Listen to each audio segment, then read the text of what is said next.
September 30th, 1968, Boeing reveals their brand new aircraft dubbed the Boeing 747. 4 months later, on February 9th, 1969, the Boeing 747 will take its first flights. Call sign RA001, flown by test pilots Jack Waddell, co-pilots Brian Wiggle, and flight engineer Jess Wallick. They today, 50 years ago, will take to the skies for the first time in the world's first wide-body aircraft. Hey guys, and welcome to what is going to be a recreation of the first ever flights in the Boeing 747. So yes, 50 years ago today, the 747 took to the skies for the first time, and yeah, it really was just history in the making. So, in short, basically, noticed a few days ago that it would actually be the 50th anniversary of the 747 coming up soon, and I thought that I've never really flown the 747 in a live stream or anything on YouTube, so why not make it today, the essentially one of the biggest days in its history. I mean, yeah, 747 may not be the most selling aircraft in the world anymore, but the history in this thing is just phenomenal. It really is. The world's first dual double-decker aircraft, was first double-decker jet aircraft. The Stratocruiser beat that. Was first wide-body aircrafts. First four engines jet aircraft. It's a lot of history in this aircraft. It really is. So, like I said, today I thought it'd be a nice little thing to kind of live stream it and actually get something out of it as well. Log into chat. Apparently you don't like these login details. That is slightly concerning. Try another password. That is odd. If not, I'll just have to go without it, which would be a shame. Right, okay, plan B. I don't have a plan B. Cool. So, yeah, like I said, today will be a recreation of the original 747 flights. And as I'm going to try and do this, I'm going to try and make it as close to the real thing as it was on the day. There are two things I will leave out that I'm not sure how Explain would react to, which one I'm not going to do it. But yeah, there were two small things that I guess didn't quite go right on the first flight. So I think it's only fair that we kind of just push that under the carpet a little bit as we do our flights today. So yeah, like I said, I'm a bit annoyed that the chat window will not actually load properly. Or it's not load properly, it won't let me log into it, so I can't actually read what you guys are saying. Please work. There we go, we got it working. I'll drag that off to the other monitor now. Right, so, Boeing 747. Slight inaccuracy in that, well, it's 2017 outside, so we've got a few more modern aircraft being built. But, yeah, the fact that this is actually the cockpit of the 400, we don't actually have the engineers panel. With the default 741 with X-Plane 11, we didn't actually get that in the first place anyway, so we're using a slightly odd cockpit. But for the most part, this is going to be as close to the as close to the original flight as possible. Oh, and while I'm at it, also, thank you very much, guys, as well, for 1 million views. We recently hit that next goal on my channel. We hit 1 million lifetime views. So, yeah, thank you very much for that. We'll talk about that later. Anyhow, let us get the aircraft ready to go and figure out what we're doing today. So, first things first, I'm going to send the flights plan. I should probably also log in to Project Flight. So, we are departing from Kilo Papa Alpha Echo, Painfield Boeing Everett, to same destination. Alternative will be KBFI, Kilo Bravo Foxtrot India Boeing Field. Flying at 340, true airspeed of, this was 390 I presume. Departure time will be 13, I'd say 25 by the time we're airborne. The pilot actual doesn't matter. Flight time will be 1 hour, it's an 85-minute flight, so 1 hour 25. Fuel on board, we've got enough for 4 hours 20. And the route itself, no routes being filed. In this case, because originally the first flight never set like a flight plan or waypoints or anything. They did it by map and compass, basically. So we'll be using that for the flights today. And in short, what I've done is basically watched a bunch of documentaries and whatnot and kind of like pinpointed the route it initially took. And remarks text talk box, you can keep that and send. Let me just do the same for project flight. I didn't actually create a thing for this aircraft. I probably should. Add a new aircraft. This is a Boeing OB 741. Airline will be BOE. Registration November 7470. I believe is the course. Yeah, November 7470. Home base is oh yes, Snohomish County, another name for Painfield. Image we'll add later. We will go to flights, fly now. So you to you. That is fine. Call number is RA001. Call sign RA001. Departure time Zulu, like I said, is 13:25 to 14, 40, 50, 14:50 will be our arrival time. Scheduled IFR, flight type will be you, VATSIM, and yeah, book and dispatch, paste the routes, dispatch, and fly now. Right, flight planning and routing is set. And one thing I should also mention as well is that during our flight, I will also be joined by Matt Designs, who'll be doing like the chase aircraft that flew with us on the day. So he'll be in an F-86, and yeah, he'll be appearing at some point. Basically, he's down at what's the name of the air base down south? He'll be at McCord Fields, and he'll be joining us just as we are departing. So we depart. We'll continue in a straight line until 8,000, where we then raise the landing gear and raise the flaps. Or at least I say we'll raise the flaps, we'll go into that later. And then, yeah, make a left turn heading 080, which will be when we'll continue our flights. So he'll be joining us later on. Right. Hole in my windscreen, realised. Let us start up the aircraft. So battery comes... Oh gosh, just, yeah, the cockpit's not exactly the... Want to win prizes, say that. Battery comes auto. Can I even turn the battery on? It's going to be one of these aircraft, is it? Like I said, the cockpit is not quite the most accurate. I'm sure I could turn the AP on before. I'm sure I could. Let me turn the battery on. Get a bit closer to it. Nothing else I'm missing beforehand. That's fine. Today's auto. I want the battery... Ah, that's why. Because there's a switch above it, which I'm just trying to press. That makes sense. Right, so battery's on. And let's turn on all the bus ties.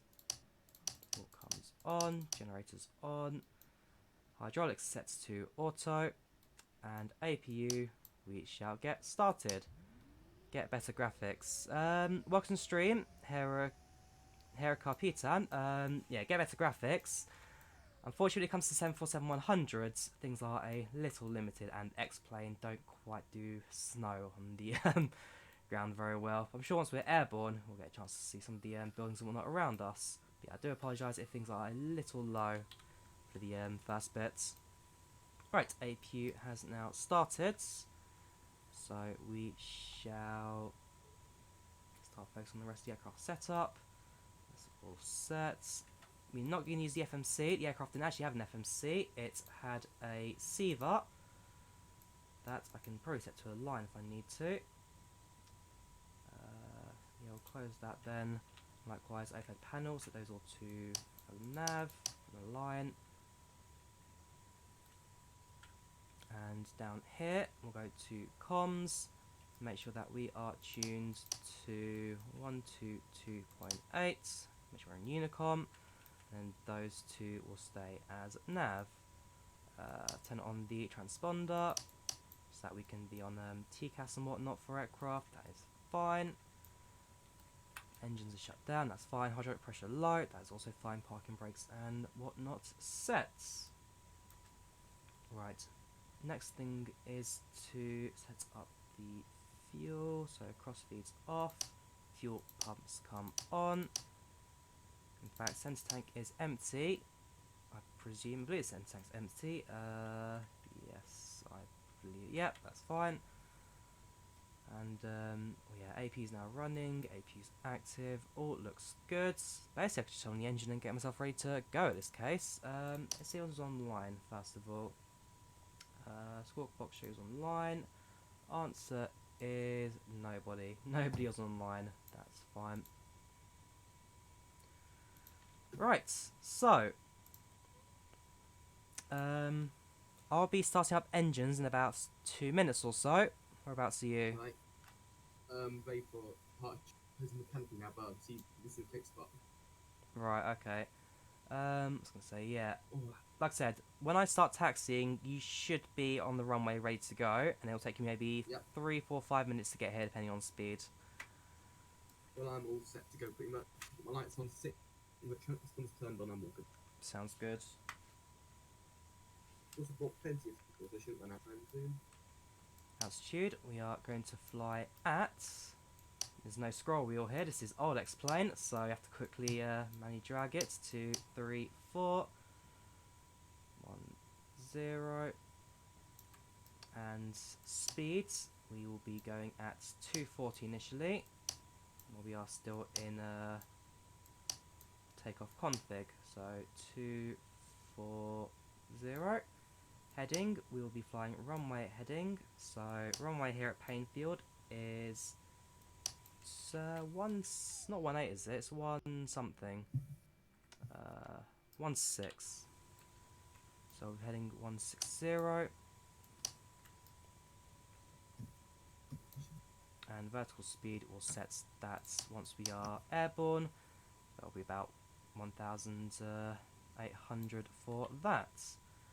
Right, flight director's on. All looks good. Let us start up the engines of the 747. So engine startup's very simple. Just make sure that the packs are off. APU bleed is on. And yeah, your dampers are already set. That's all fine. Turn on the strobes, and your leg lights don't need them on, but beacon comes on. Nav lights actually can turn on as well, which automatically turns on the logo lights. That is fine. Right, let's see if I remember how to do this. So, we'll start up engine 3 first. 3, 4, 1, 2 is the order. I hear life, that's a good sign.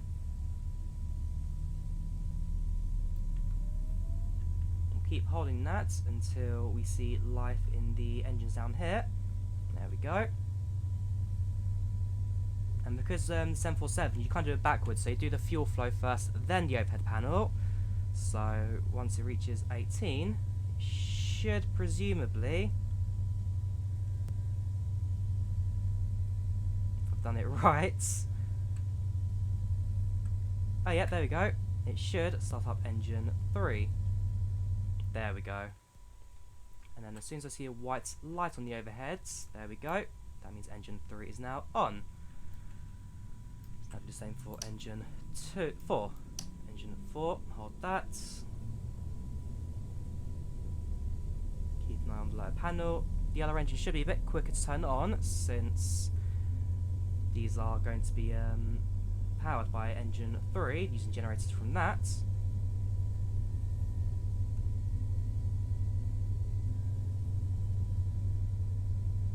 Engine 4 is active. Engine 2 will be next, so it goes, yeah, 3, 4, 2, 1. Inner engines, then outer engines.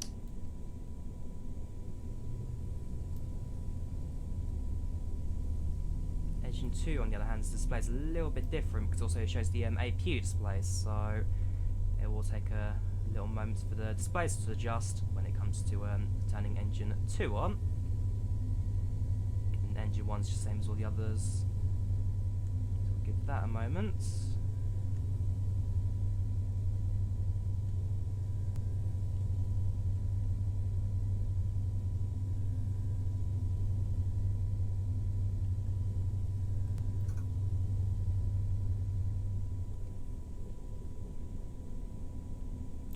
Not then.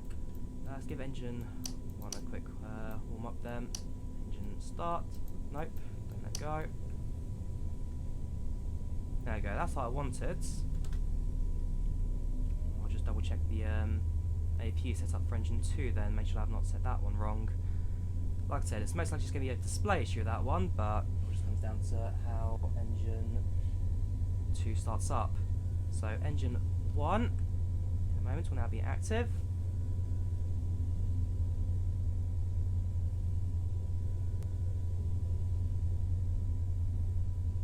There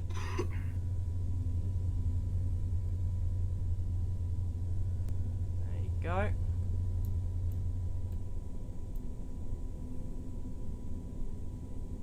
Now engine 2.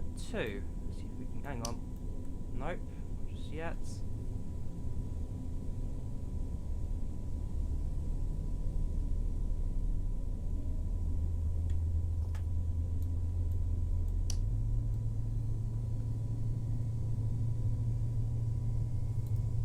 And there you go, engine 2. We can now do the same too.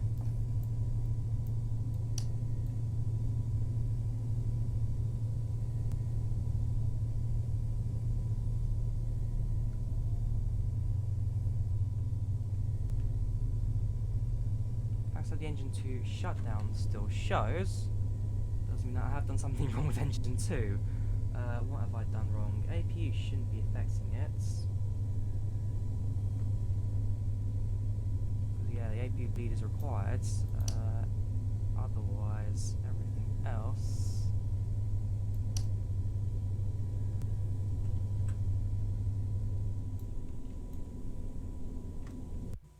Oops.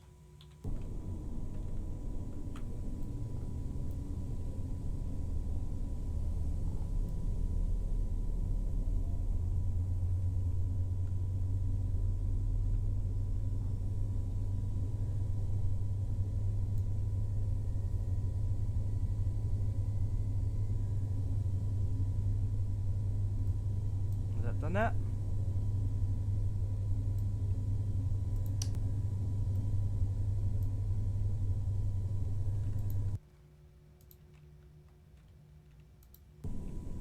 Yeah, I'm trying the engine starter now, built into X-Plane. See if we get more luck out of that. Otherwise, yeah, I'll just quickly jump out. Otherwise, APU in a moment I'll shut off. And we'll get the aircraft ready to go.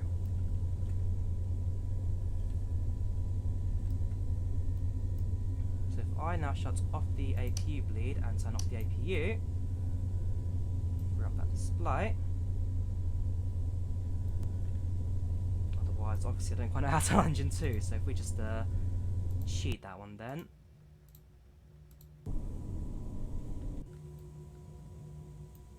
If it'll let us cheat, of course. What's wrong? Why can't we start you? Apply changes, that's fine. Start's not there.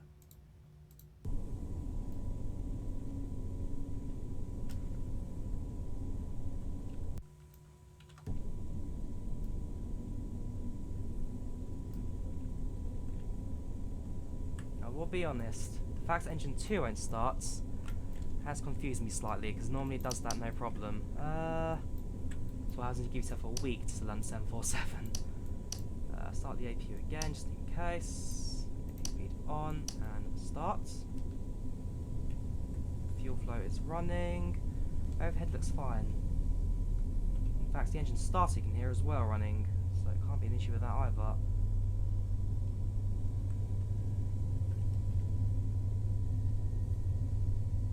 I mean, I know initially the 747 did have engine issues with the 74. That was an issue with, who designed the initial engines? It was General Electric, wasn't it? Yes, GE had a few issues with the engines when they first did 747, not being powerful enough. When they did, would explode, basically. Although, this is just being odd now. I don't know why it won't start up properly.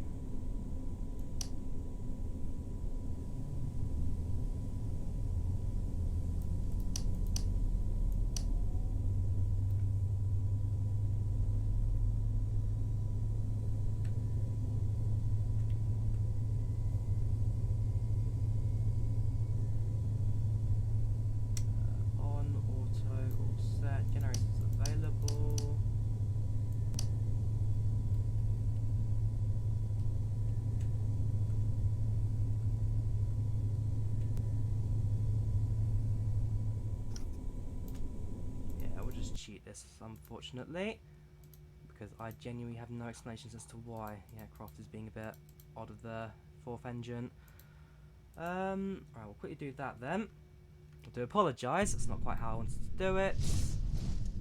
There you go, engines are now all active. Let's quickly stick it back in the area that we were. That was in this car park and facing that bridge. There we go. Right, so all four engines started. India, not so great. Set the waypoint there.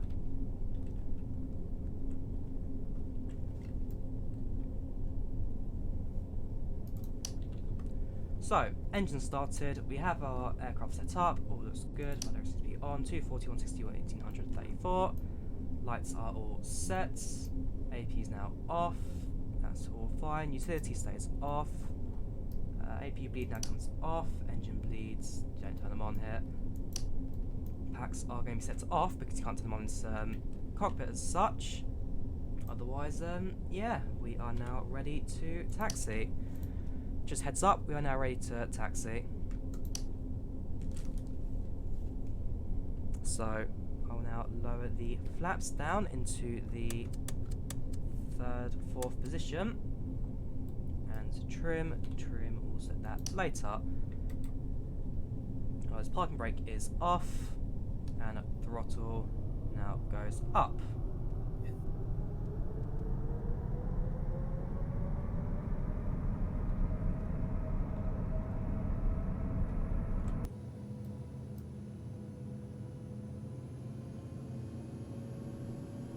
Go. We are now moving. So we are taxiing to runway 16 right. We are runway for departure today. Make sure you guys actually hear me properly as well, since the audio is a little loud in this aircraft.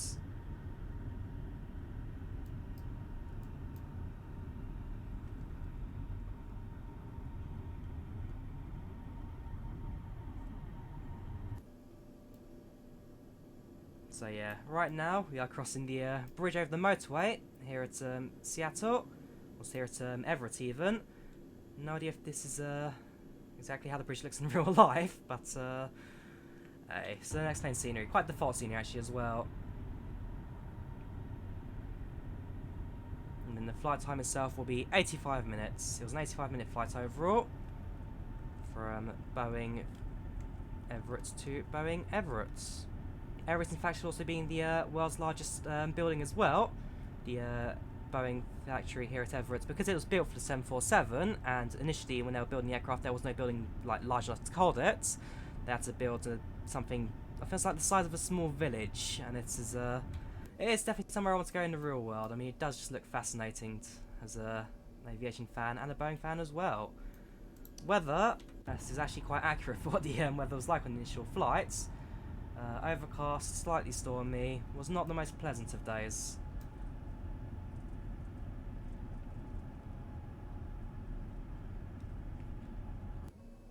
And yeah, the scenery not quite being nice to me by sticking cars on the taxiway there. The airport has definitely changed a lot in the last 50 years since it first hit the 7-4.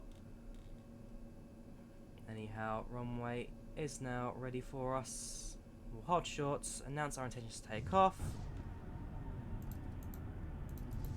Fair enough.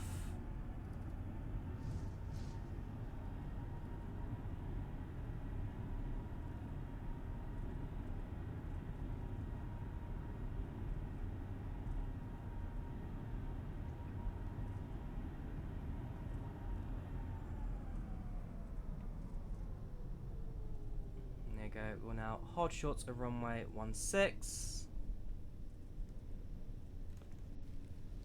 We announce our plans to take off, so departing runway 26 right, Kilo Papa Alpha Echo. Are you in the air? No, are you getting taxi yet? We're about to take off.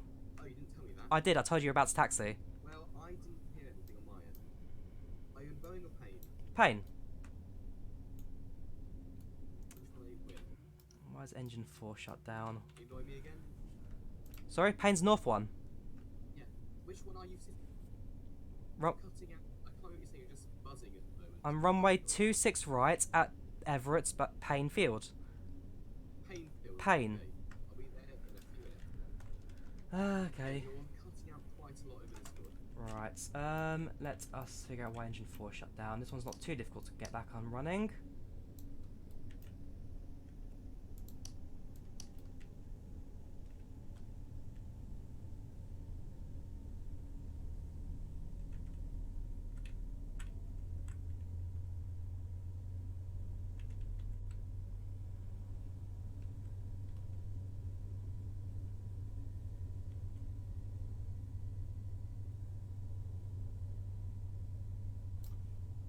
Default X-plane aircraft do not like me today. Again, I did a whole test run on this aircraft and everything, just to make sure it all worked. And now it seems to have flopped on me. Alright, so jump onto the runway and then we'll get ourselves ready to go. Right, all 4 engines started. Yes, all set. Overhead set. Landing lights now come on. Turn off lights on. Storm lights can stay off. Otherwise, all looks good.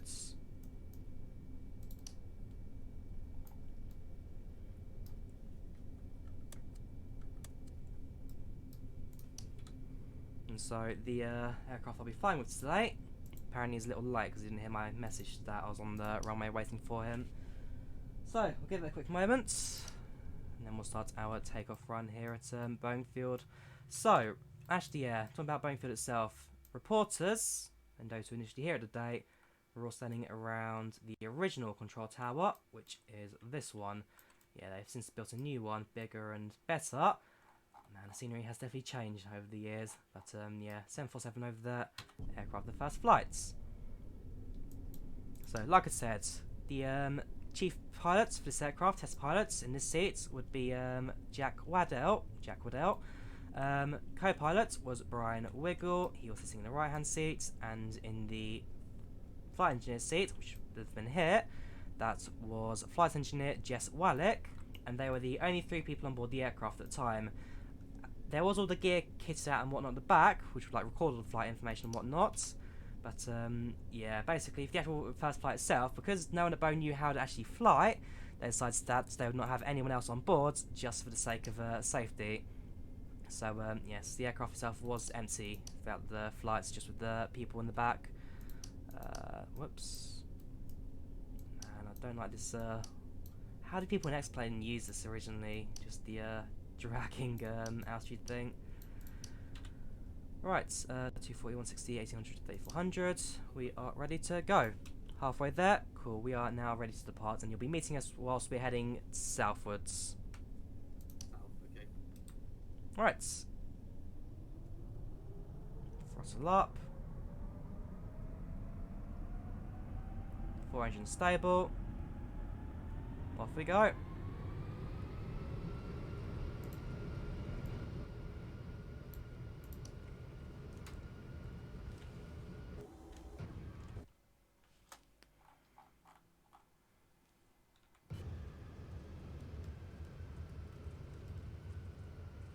A little bit stormy, but not too bad. V1. Rotates. Just trim. But we don't need takeoff config just yet. Config takeoff goes at 8,000 feet. Flight level, actually yeah, it's America, 2992. We keep this going until 8,000. Auto throttle comes on. That comes on. Heading hold set. Climbing as we are.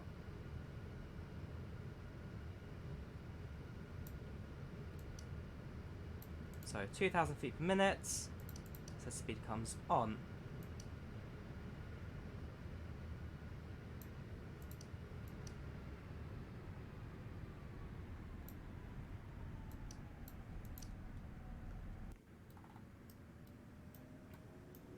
Yeah, interesting cloud cover at the moment, but welcome to X-Plane A. So, like I said, we'll leave it on takeoff config for a little while longer.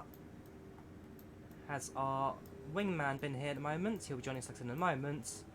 It's the famous photo of the 747 with its gear down and the chase aircraft to the left. In fact, where is that very image? It is this one here. There we go.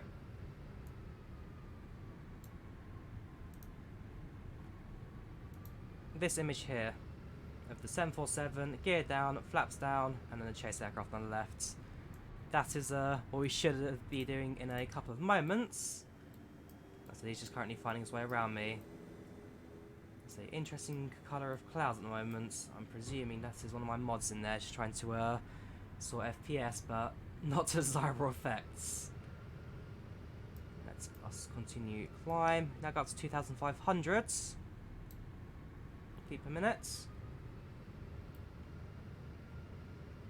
All looks good.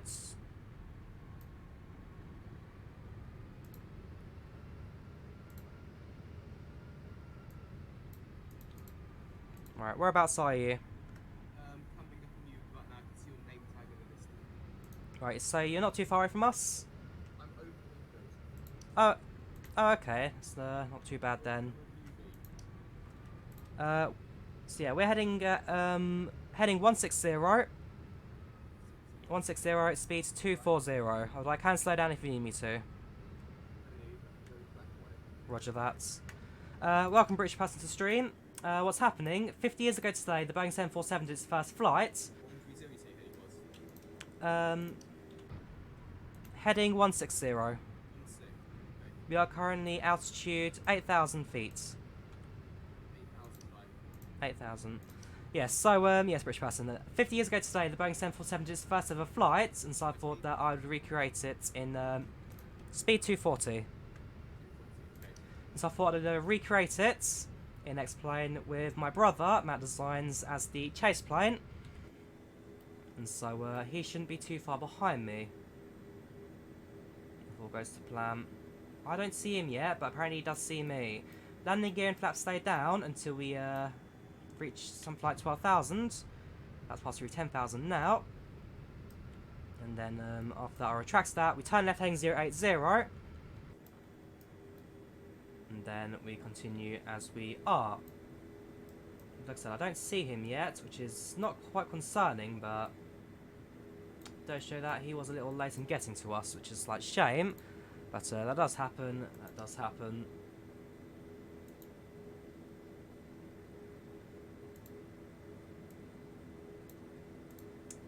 Fly blue or no? I want to get rid of the squawk box. Shows online. How are we doing in terms of the flights?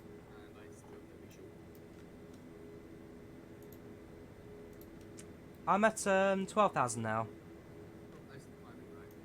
Yeah, we're climbing. Whereabouts are you? Can you see my name tag? No, I can't see anything on you right now. Right. We're still heading south 16. So am I. What are you over? I'm over the shoreline at the very top of that lake in Seattle. I am going to be flying just to the east of... I'm just to the east of Boeing Fields. West of Boeing Field. Oh, right, so you're ahead of me by a bit. I'll catch up.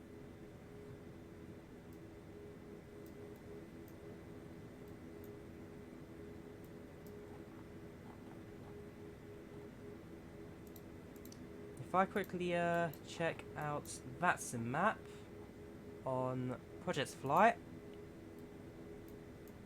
see if I can use that to try and track him down. That would be the easiest methods.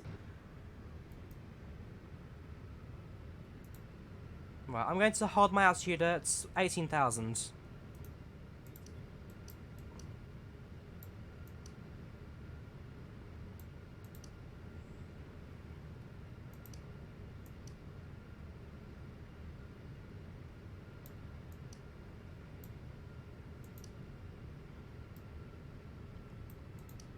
Right, so now it's 180.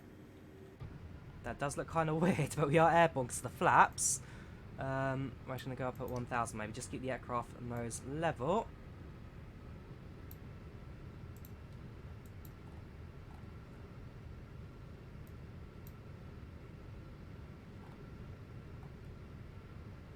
Now he should be quite close to me. 80,000 feet up there, very good. Sorry? I'm 80,000 feet up, just 20 close, very good. Right, okay.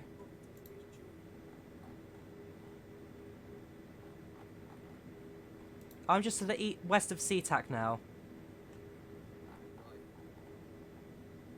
Right. Are you, where's he heading? 160. They haven't turned.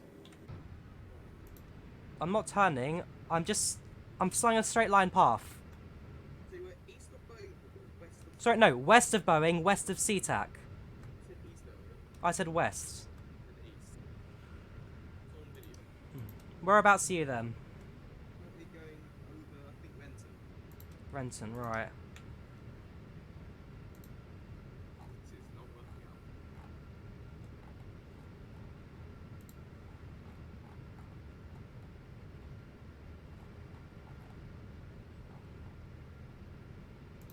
Hmm. You might actually not be too far away from me then if you're over Renton. Heading south.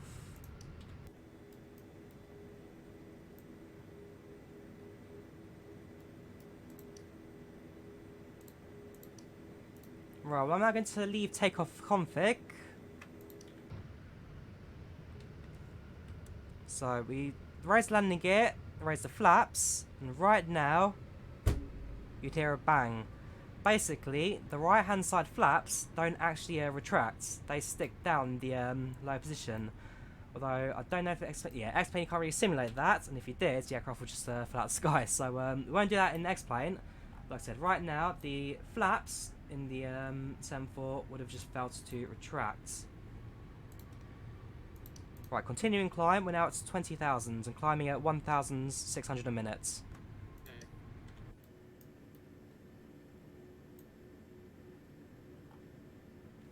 What's your speed? 250 knots. I'm 240. May need to speed up Right. if you're going to catch me. Nope, not that one. See if it isn't a good plane.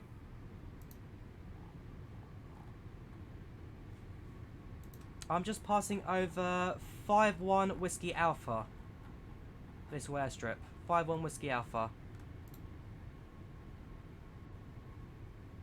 You mean 5-4 Whiskey Alpha? 5-1 Whiskey Alpha. What?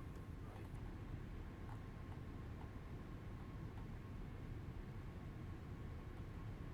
Now over Whiskey Alpha 77. Whiskey Alpha 77.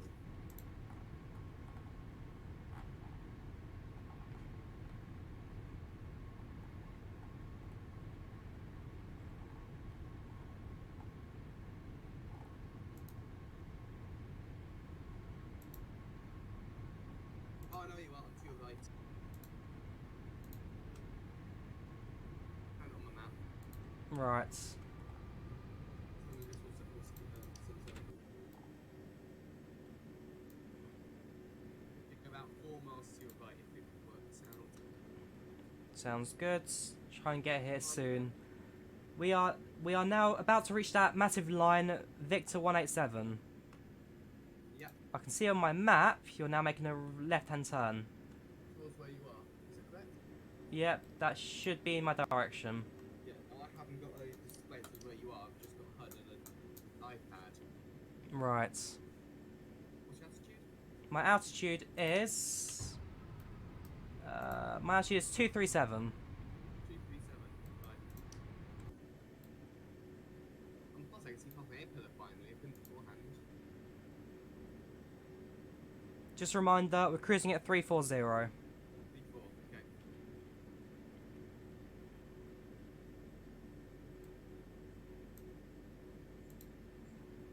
I see you. You see me? Yep, to my left. You're to my left. I'm coming up to you now. Remember 747 Delta, I think, or 0. That's the one. I see you inside my air pillar, so I can look around it. What's your Right. airspeed? That's what line up at? Airspeed is still 240. 240, okay. Let's slow down then. I don't see you at all. I'm behind you. Right. I'll keep an eye out for it. You shouldn't be that far away. No, I'm a few miles out. So why can't I see on my screen unless X-Plane doesn't show our aircraft? But it does. Maybe just because that's indecent a bit.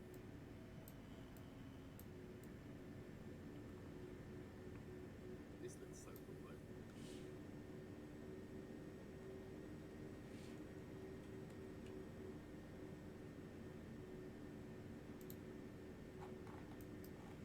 You should just be right behind me. I am right behind you. Can you share your screen on Discord? I can try in a second. Let me quickly level out some VR helmet off. Sure thing, because you are nowhere to be seen on my screen. Set my preferences. Yeah. No, hang on. Radio history, text size. Here we go. Let's have a look.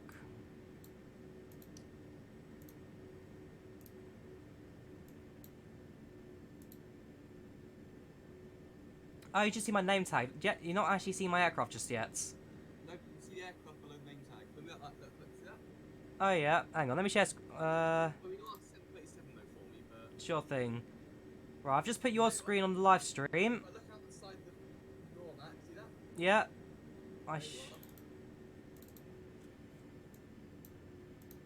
Also, I'm very near my stall speed, by the way.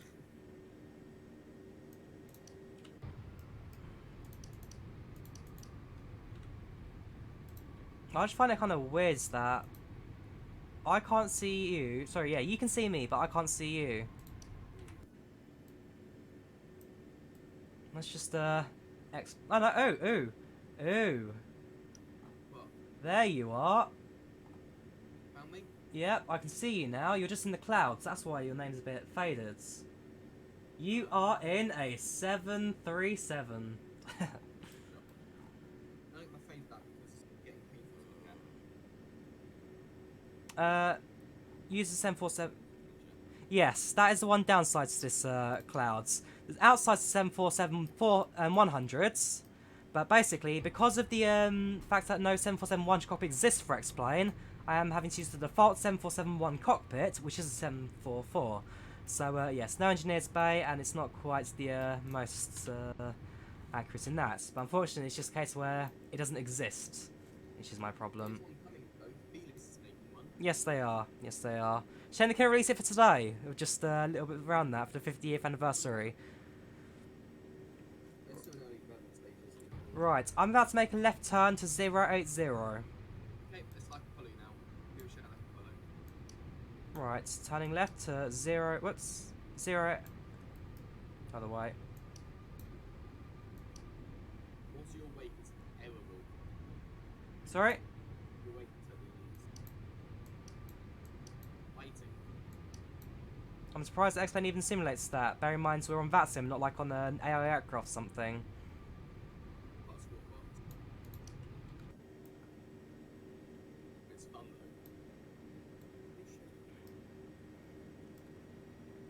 though. Right, so yeah, we're making a turn now. Your chase plane is somewhere just behind me.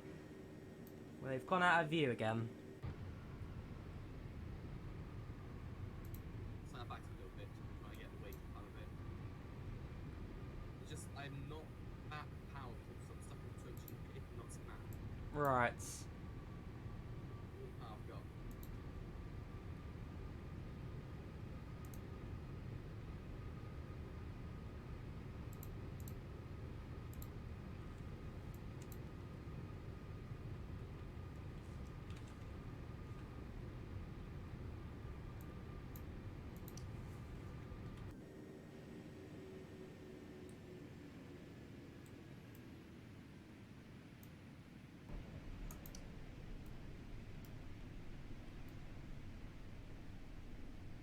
So it's see I001. Yeah, it's me. Oh, you changed call sign.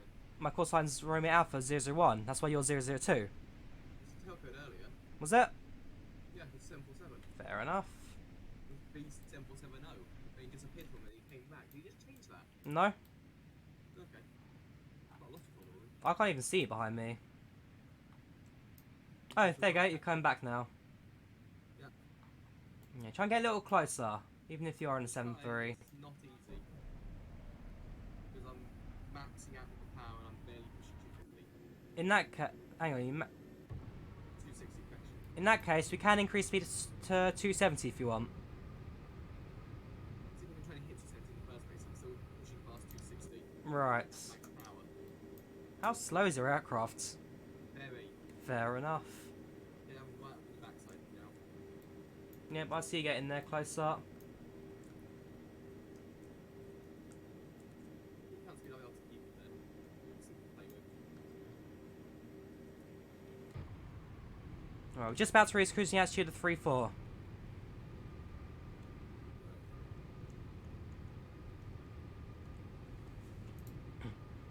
Right, so, now that we have reached cruising altitudes, yeah, a few little facts about the 747-100. So like I said at the start of the stream, it was first, right, so it was first revealed to the world on September 30th, 1968, and first flew February 9th, 1969. It took about 60 months of construction before being built, and was built by, or even designed by, the chief designer Joe Sutter. Bless him, died a couple of years ago, 95 years old, of issues with pneumonia. But yes, he was the chief designer and works with 50,000 people, also known as the Incredibles. And it's the symbol of the lumberjack, which is what they are famous for. So yes, it was 50,000 people known as the Incredibles, who put together the 747 in record time, also in the new factory and everything. And in short, that was because of Juan Trippe of Pan Am, the founder and CEO of it, who wanted a bigger aircraft than 707 and anyone else offered at the time. And yeah, so he gave some like really massive demands that in the 1960s were basically just unheard of. So 747 came out about of that, and yeah, leads to the as the Queen of the Skies as we know it today.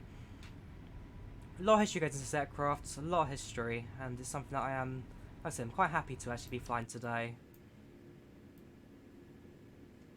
Yeah, if only X-Plane model matching was nearly as good as FSX or X-Hawk box, just not great. So I'll see if there's like another launch or something, another client for X-Plane.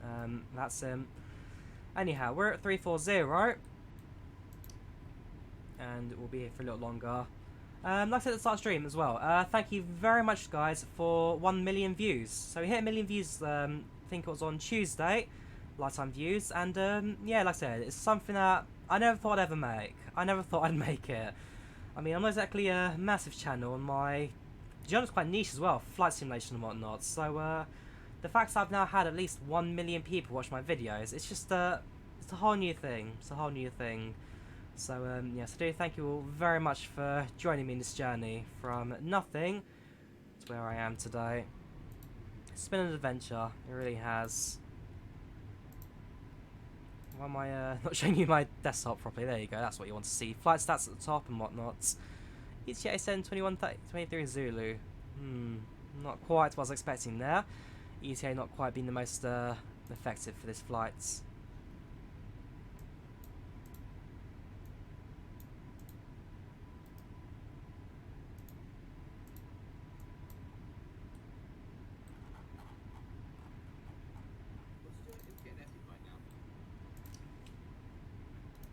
Sorry? Indicated airspeed. That will be 404 ground speed. Not ground speed, indicated. 240. Right, he's going to go a bit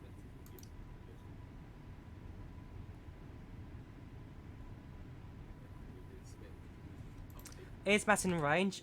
Yes, kind of. He's somewhere behind me over there.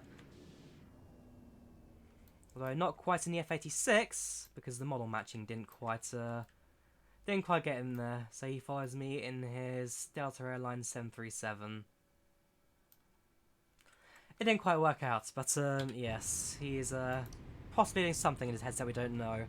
But that being said, he's already punched a printer once, punched me in the face 3 times, and he's head spotted his flight yoke at least once as well. Try and get used to the limited room in his VR set. It's an interesting little thing that. The Mal mats, yes. It's a cute little thing. His 7.3.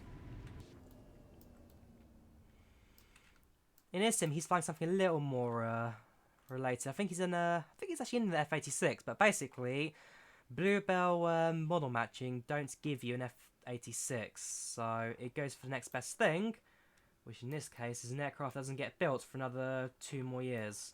Hang on, 69, 73 came out in 1975. More like 7 years actually, till the first 737 came out.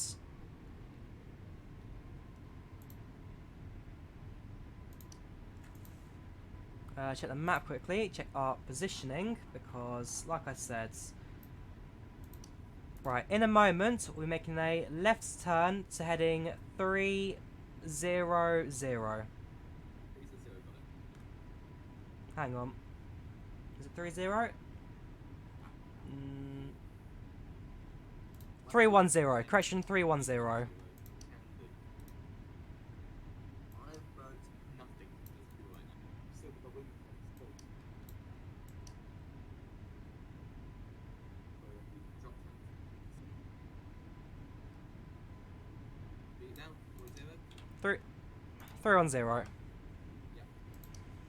Right, so making a left turn. And this will essentially be the last of the major turns before we start our approach and whatnot later on. Like I said, it's about an 85-minute long flight, this one. Here he comes in his Fighter 73.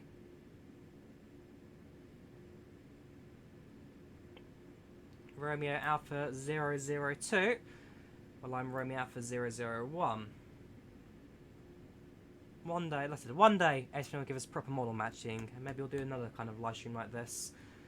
This is more of just a kind of trial and error kind of thing. I mean, I've already had like 3 issues in this aircraft already, trying to get the engines started and whatnot. So, yeah, fingers crossed it keeps up going now.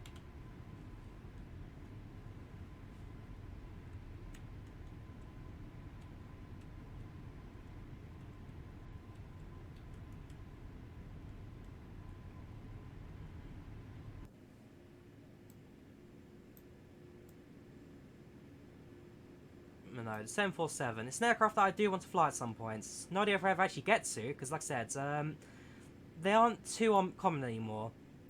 They aren't too common. The biggest carrier of them are with passenger service is British Airways, and even then they plan to retire them in by 2024. So that gives me 5 years to save up enough money to say a flight to New York or something, just to ride in a 74. Likewise, Virgin Atlantic have a few of them, and they have like 6, 7, 8 of them. I'm not too sure to be exact, but they're also the only 747 operators to have a standard economy class in the upper deck, so they're another option that I want to take as well. British Airways, just because they'll be a bit cheaper, or Virgin Atlantic if I can afford the upper deck economy class, because that would be a thing of a lifetime. So I don't know if ever else I can afford a A380 business class or first class, and yeah, 74 just not too common anymore. So better now than never, in short. Though they ain't cheapest flights in the world, I must say.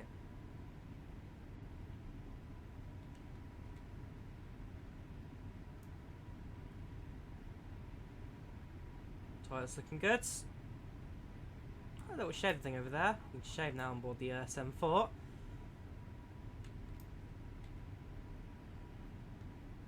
Yeah, it's a whole new world flying the 747, especially compared to the other aircraft that I'm usually used to.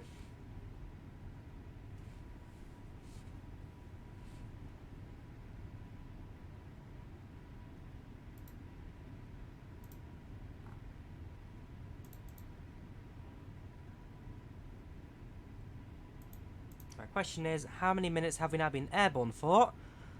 And how many minutes now till we land? Because that basically affects the speed we're going at. We may even go down to 230 if need be. But yeah, during this flight we never exceeds 250 in short.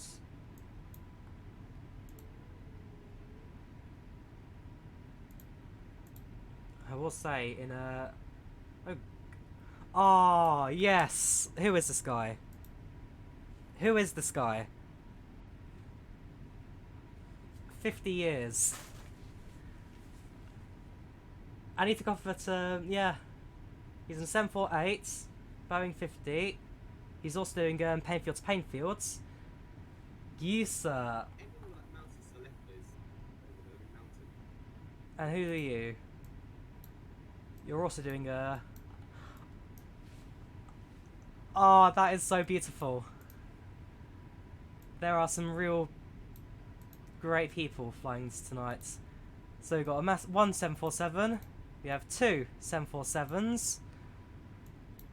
We have 50 years.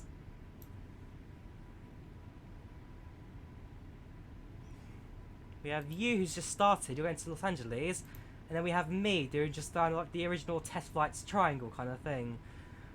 My flight's probably the least impressive here, but I will say, that is so beautiful. That is so beautiful. Hang on, I want to add these. How do you view their profiles? Where are you? These are all Project Fly users. There we go. Will 737. We're adding you. Oh gosh, he's done a nice amount of flights actually. And where are the other guys? So it was Will, and then there's two guys flying 747 in the sky. There you go. There you go. We'll add me. Thank you very much, Will. You are Seafault. And a few flights as well. Killvuck, if you're reading this, flying a G90. Killvuck, I presume, will be... I didn't add him as a friend, I'll do it in a second. Welcome, Aviation is My Life. Welcome to stream. Welcome to chat. How you doing today? Yeah, Killvuck. They're doing this together. Oh, that is... I have never been so proud to fly 747.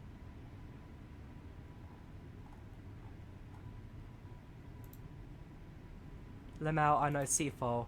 I'm glad you do. I'm glad you do. This guy, I love it. Killvuck hater. Nice. No. I should have done one of these flights. I'm actually a little disappointed now when we're just doing like the original test flights and not writing something in the sky. But where is he? This guy. Boeing 50 is the one that I am most excited for. That is going to look beautiful when it comes into land.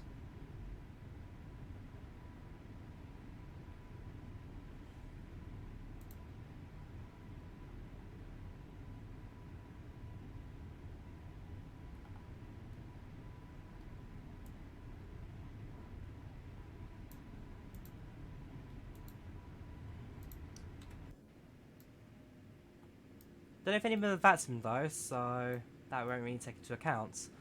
My chase plane's still a little bit more behind me. He should be to my left the entire time, but hey. Right, reducing speeds to 230. Yeah,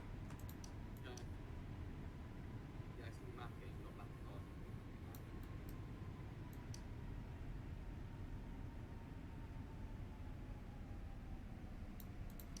Right, down to 230. And I do a flyby, don't I? Just trying to do a flyby.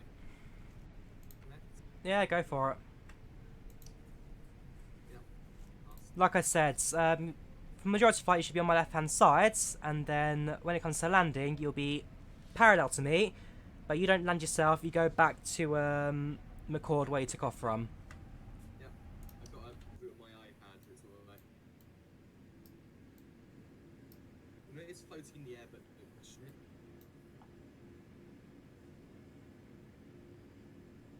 it. Yeah, majorly on 43. If you know Seafall, then tell him I love him. Left hand side, roger that.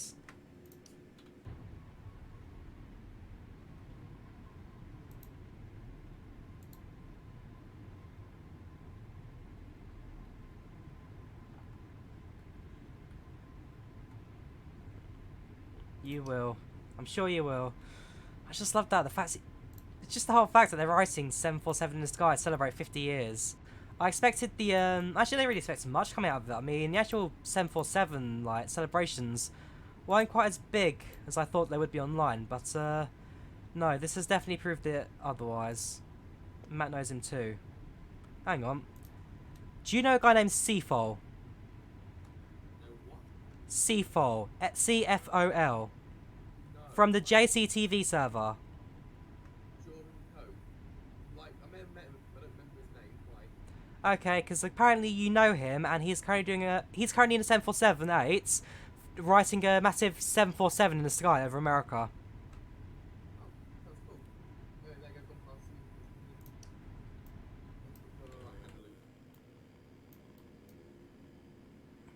have a look for him. Yeah, you're still behind me. And it looks kind of weird because you're in the 7.3.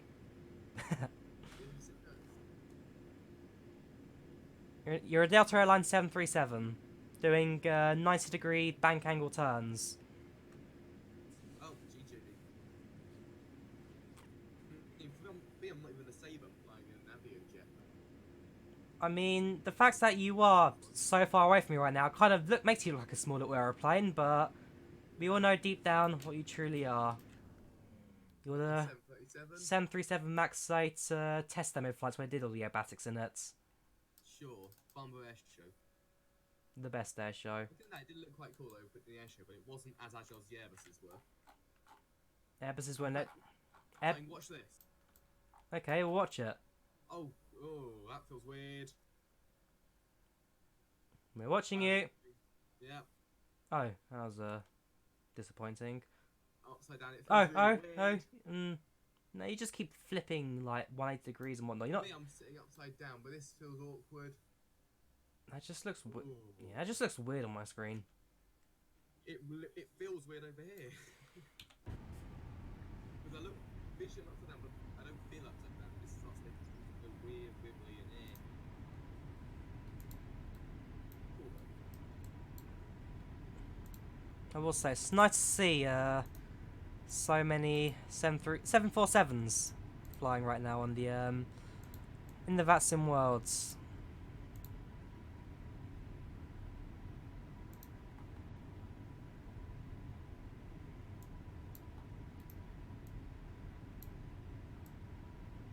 I will need to grab some screenshots of these at some point actually, just kind of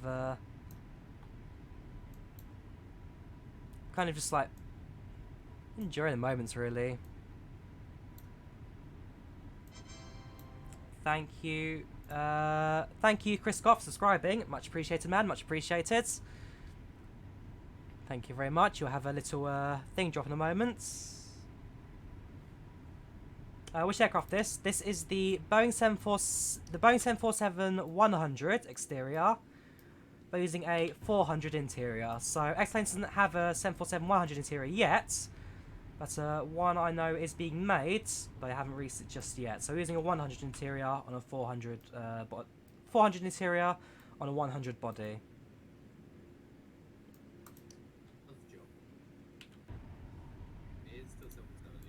Yes, it's the 747. That gauge there, still from the original aircraft. I'm sure that one and that one from the backup vertical horizon. Oh yeah, that's the one still. Yeah, half the plane will have come from the original. Even past the dash 8 international, whatever it is, Intercontinental, still got past the 100. The Intercontinental is the passenger variant, has a longer upper deck. The freighter has a short upper deck. Yeah, the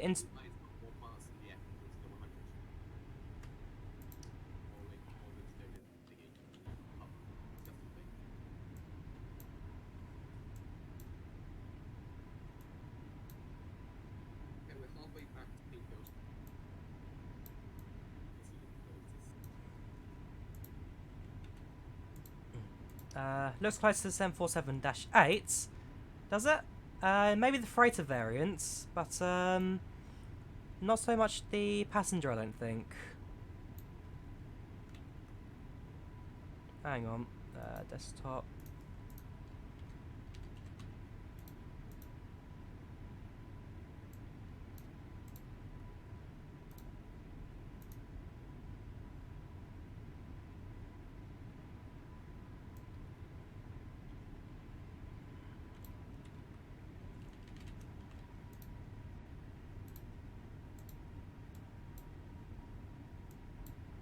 Yes. What's your name? Sorry. Will 737's very close to finishing off his. But it isn't pure, at least my full tank gauge is still pretty much full. If we go to desktop, yeah, this guy Will very close to finishing his Rising in the Sky.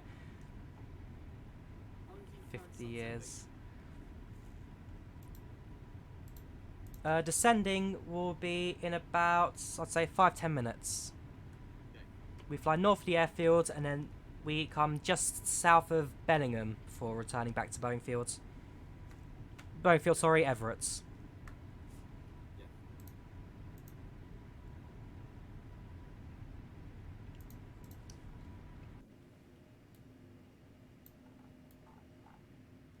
Yeah, so like I said, right now we're in the 747-100s. Exterior is 100s. This is video. I mean, 747-8 is a Oh yeah, Valley, yeah. little longer at the front, a little longer at the back. Basically, as the generations became newer, they kind of like added an extra piece, new piece, new piece, new piece, just to make the aircraft longer. The only aircraft that didn't follow that trend was the 747 SP, where they took a 100 and then they just made it shorter by removing the panel at the front and removing a panel at the back. So I mean, it's 14 meters shorter than the 774, and created what is now known as the baby 74. Okay, Seattle's got one aircraft in traffic at the moment, but not one that's going to affect us in any way.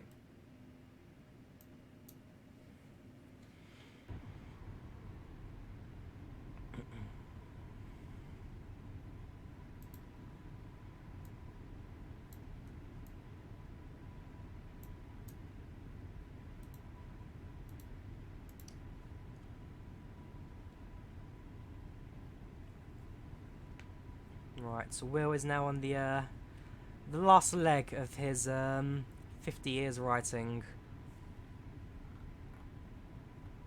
I'm sure I'll figure out who he is in a moment. In fact, does he have a Discord? See if he's got a logbook, friends, stats. Doesn't show his stats, but like I said, whoever you are, man, you are a legend. In fact, all the people flying 747s today are legends. Is BOE 50 a real flight, or is that you? Boeing 50. Boeing 50, Boeing 50, Boeing 50. Which one's BOE 50? BOE 50, no. I am Romeo Alpha 001. RA001, that was the first ever 747 flight. That's when I went from Boeing Field, flew south, flew east, and back up north again before coming to land. So that was about 85 minutes in length. So RA001 is real. RA050, BOE 747, and BOE 2969, yellow aircraft looking at. Those flights are not real. Those are just people having a bit of fun to celebrate 50 years of the 747. But yeah, my flight is the only one that's real, but not quite as fascinating as the other ones, I will say, because they're doing the proper writing in the sky and whatnot. I mean, that's it. I do like the 747. It's a very beautiful aircraft. And at some point, I will do a proper like long-haul flight in it. Don't know exactly when, but very soon, I hope. Very soon.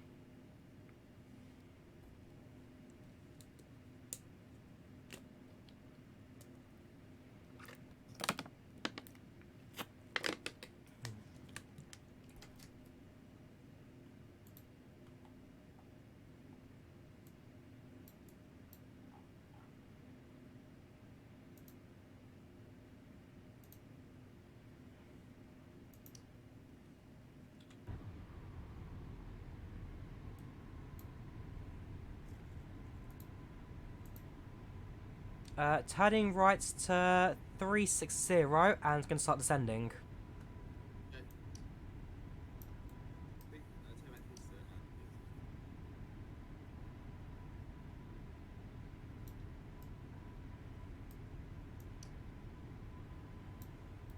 Oh, I don't know if you might wing sorry.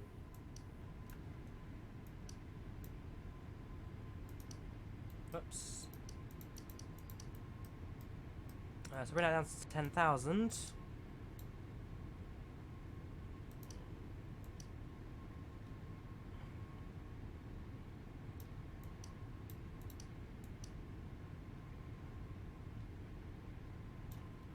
Right, descending down to 10,000 at 1,800 feet per minute. Okay.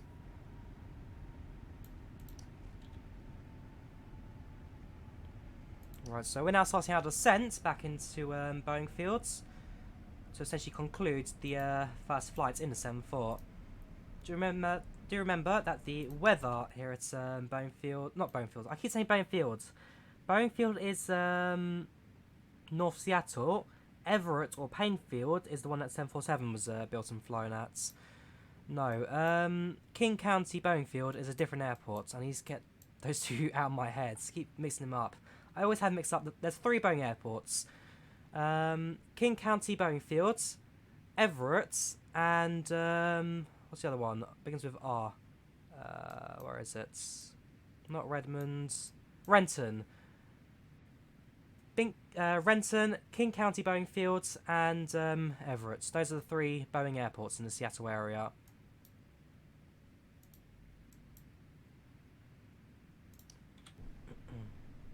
They're really heading in 3.6? Might actually be because we are quite far up north at the moment.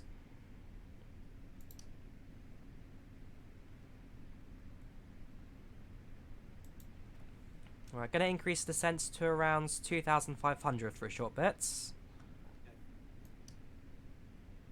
Then too late or? Oh no, not too late at all. Okay.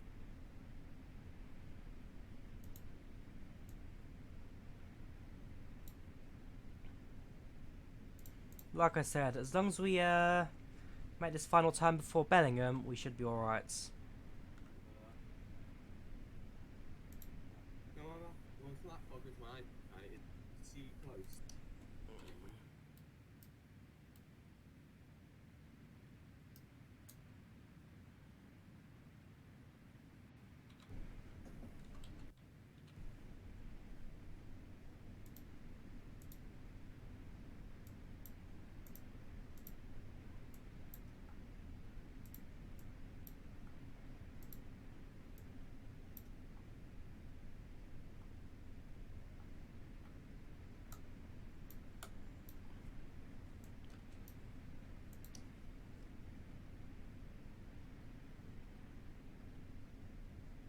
Alright, descent is going fine right now. Passing through 300, 30,000. Just do a quick double weather check at Renton quickly. Not Renton, Everett. KPAE, Kilo Papa Alpha Echo. We'll need altimeter. My chat's in the way, I can read that. Broken clouds 200. Winds are at 8 knots, 320. So it'll be southern heading runway landing. 2961, altimeter 2961. We'll need to touch down that. Oh, there's someone else to my left. Don't Sierra Hotel 139. Looks like someone's playing in the group fight. Probably a troll, maybe a few, who knows. May have just dived into Yeah. me. Sierra Hotel 139, I see him too. Yeah, he's just dived in front of me. He's not dived in front of me, I have got he's above me, flying above. I mean, there a, were... he's basically level.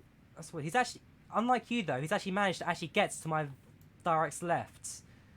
He's also in a 7.3, but you're miles behind me. He is directly next to me. For me, he is nowhere near you.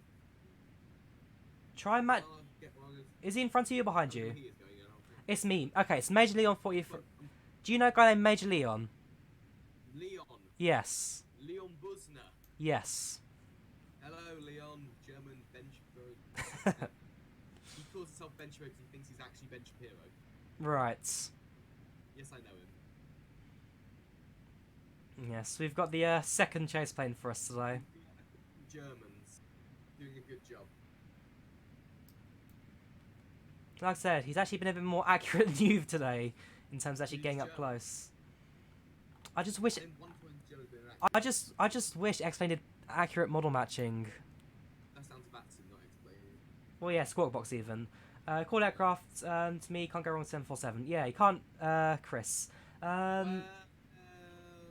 Short runways, difficult approach. Yeah, the 747 SP was built for short runways. It's also no built for long range. Long range and short runways. Iraqi Airlines bought 747 SP because it could go on their shorts and not so flat runways. But it was designed to go on to long routes, not for short runways. They bought it, it was shorter, they had a short takeoff on it, it was designed for long routes. Okay, where am I now in relation to you? There, you are now to my left-hand side. Good. Apparently you're quite far away on my right hand shoulder. Look. Yeah, now you're doing 360 barrel rolls just right above me. In the 737, of course. Oh. There you go. Oh, wait a minute. Yeah, you're back 12. You're behind me now. I don't know where you are. You are just behind me. Not very far though. Yeah, for me, you're quite far behind me when I do that. No idea where we're going. Fair enough. Oh, that's terrifying. One thing I was just shooting up into the face. Have you got red out and blackout turned on? No. You should. No, it's scary enough even without Who? I'm making a video on this one, mate. It's amazing. Well, maybe do a video on VR stunt flying. Yeah, with it turned on, this is how bad it is. But it feels weird. You're upside down. Your mind says you're upside down, but you don't feel upside down. Fair enough. It feels weird and nauseating. And I have a social desk at the end, so it's very that it's there. It's a big open space for the desk.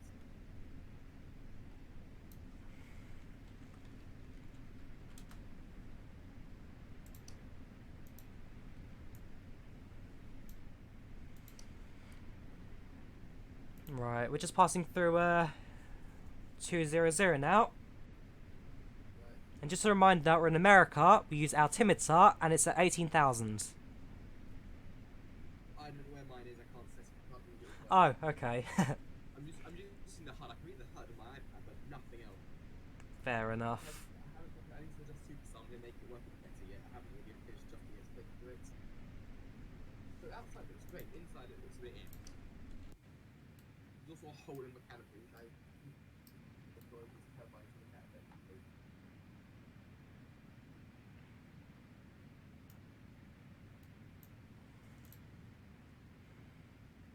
I see Leon's coming back again for another round. Yeah. Pushing from a distance now.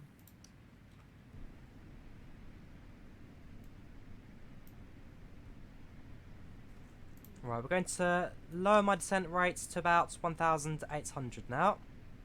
Okay, good.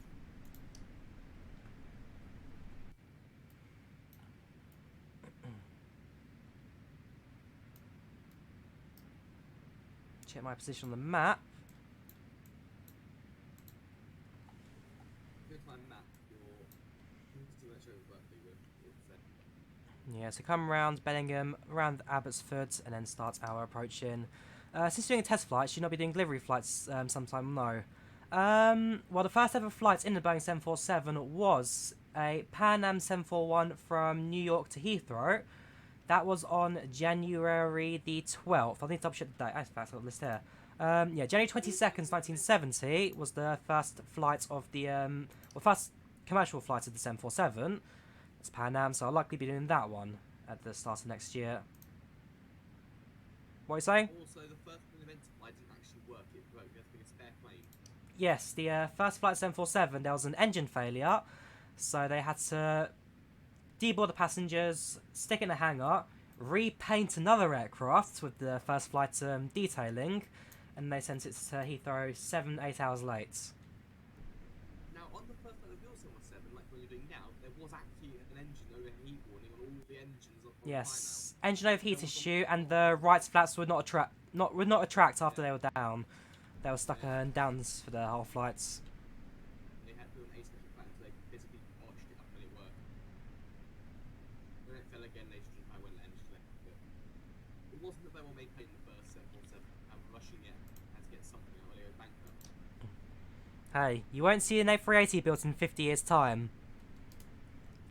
Unlikely, because there's a different market now because it was back then. Our men come in, market wanted big plane, now it wants efficient eco lines.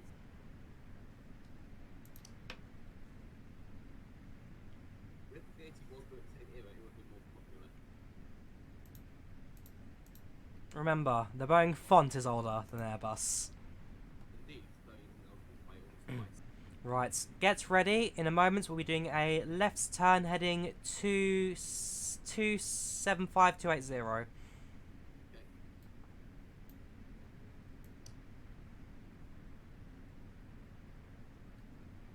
275. It's getting very close. That's why. We basically, in a moment, will level off for a bit. We fly by the mountains, and then that mountain to our left is like our marker waypoint, which gets us back to Everett. Right. Which one? The big one or the other big one? The big one. The very big one or the slightly big one? Do you see the valley just in front of you? A small little valley. Yes, that valley. So the one we're flying over now, that mountain. Yes. Okay, this one left is even bigger mountain. There's Hang on. one we're flying over, and there's an even bigger one. I think it's the. We're probably in slightly different positions, but I'm looking at the biggest one in the area. The massive one. Yes. Yes. Okay, I see what you mean. We're currently over a large snow mountain, and there's an even bigger one in the distance. Right, when you get to about 13,000, stop descending. I'm at 30,000. 13,000, stop descending. Have. Because then you'll be too low for this area. It looks cool though. I'm sure it does. I'm sure it does. Yeah, this is why you build aeroplanes. Not boring to lose. Well, Toulouse is probably better to test them. There's not many mountains to hit. Yeah, because A320 seem to avoid trees instead. Well, that was pilot error. Don't you remember the air crash investigations guy? This is the first time a plane's being flown by a computer. It wasn't also, yeah, it was full of orphans coming to you. It was full of children from like a local school or somewhere. I remember it being said in the episode. It was. I remember. News people and bankers. Oh, see Ben Shapiro coming in.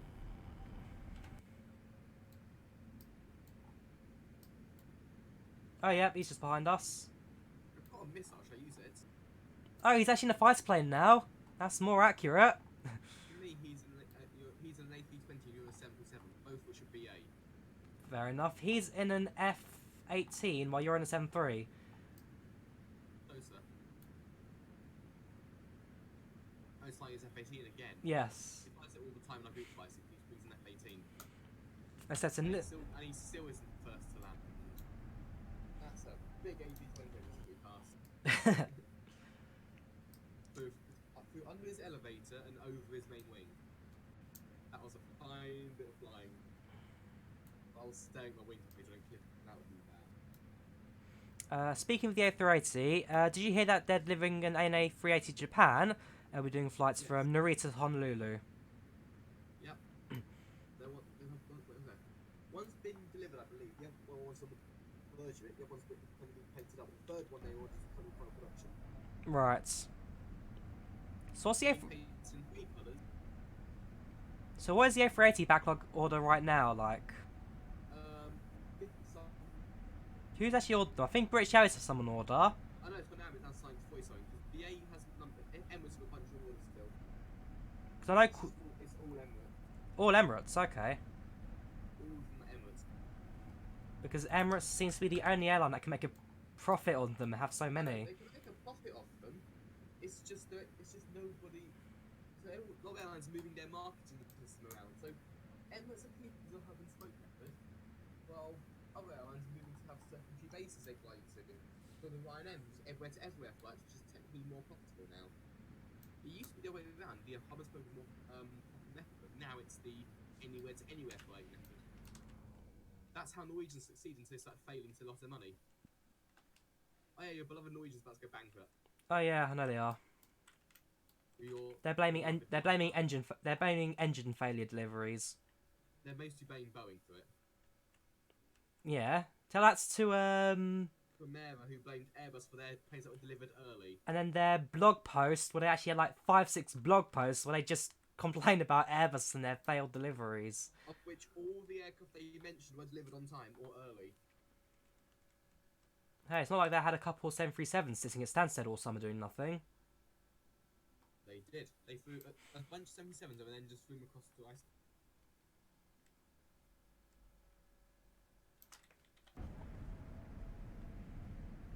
Right, so we should soon be leaving the mountain range, which means we now need to make a left turn to 220. Right.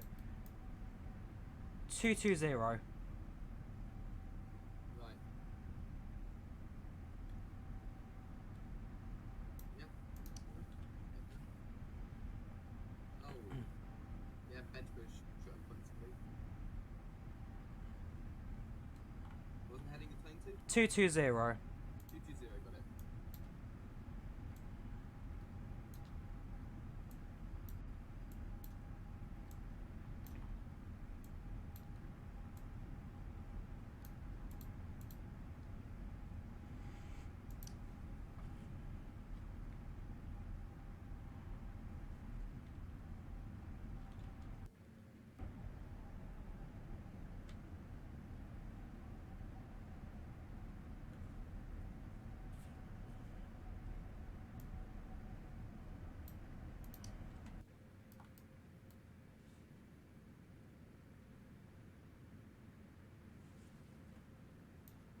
Hang on.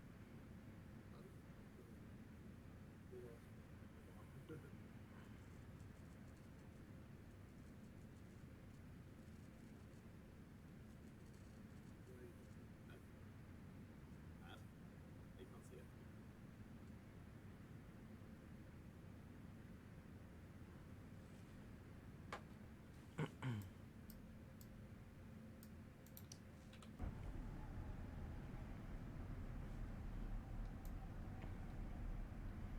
There we go. I see. Will's just finished his 50 years little drawing in the sky. We've finished my 747's, so all wet America. No, so we've had so you have 2 planes flying 747 over America. And that's me. There you go. 1 747's there. Then this is, where's the other one gone? Ah, is the other one landed? Okay, the other ones are just landed. And then we have one guy. Oh wait, what's he doing? Is he?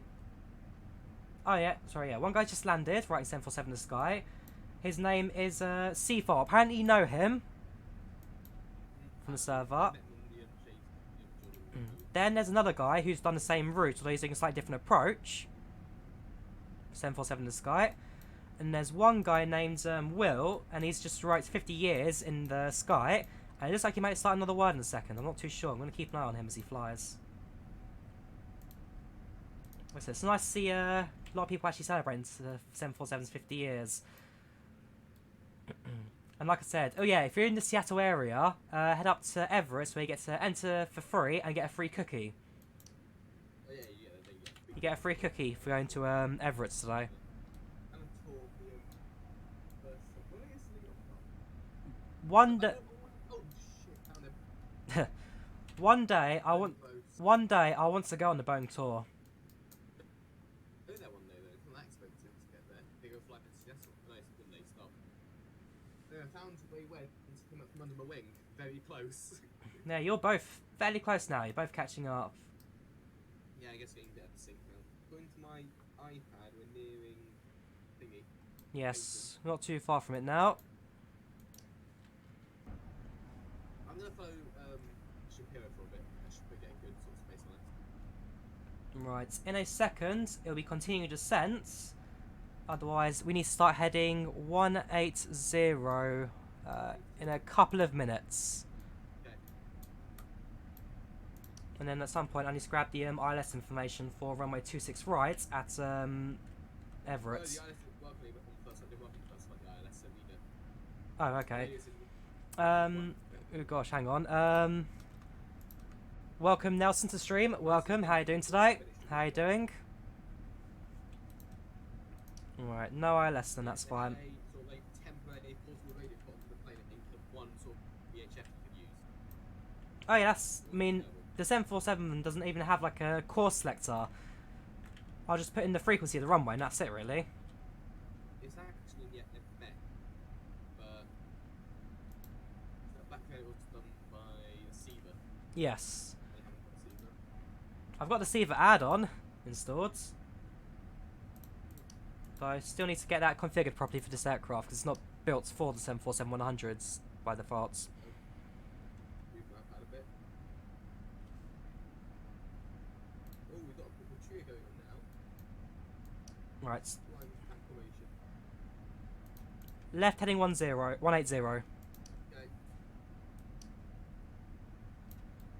Okay. When do I play Train Sim World again? Hopefully this week I plan to do a lot more on it.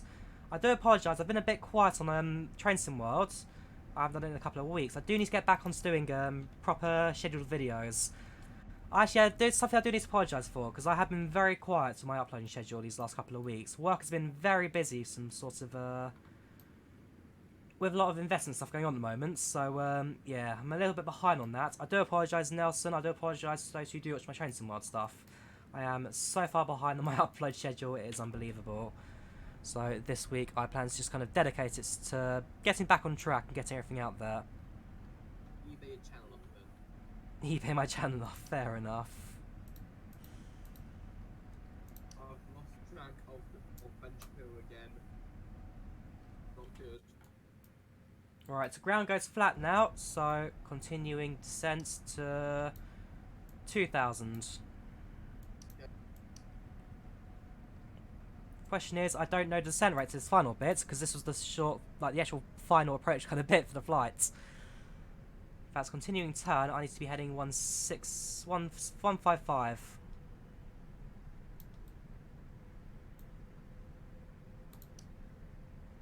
And speed, I'm going to slow it down to about 200. Okay.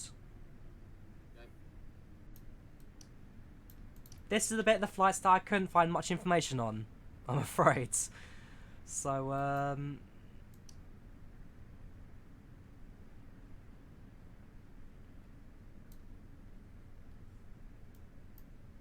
do instance pilots do this? This is Sorry? mental. How do instance pilots do this? no idea. Do you play Fortnite? And if you don't, would you consider start playing it? Oh, it's the way. No. I will not be playing Fortnite anytime soon. I will turn the internet off if he streams in Fortnite. Did not know. Hang on. Did not know you play Train Sim World. Yes, I try and do Train Sim World once, maybe twice a week. I try and do that. Well, like I said, I've been a little bit quiet on that recently because I've been quite busy. So hopefully I'll be back on it soon, very soon. In fact, Train Sim World's like one of my main series on this channel. I mean, I've done a lot with Dovetail games in the past, include like working at events with them and whatnot. So yeah, Train Sim World. Matt Johnston's colour body. That's what he is.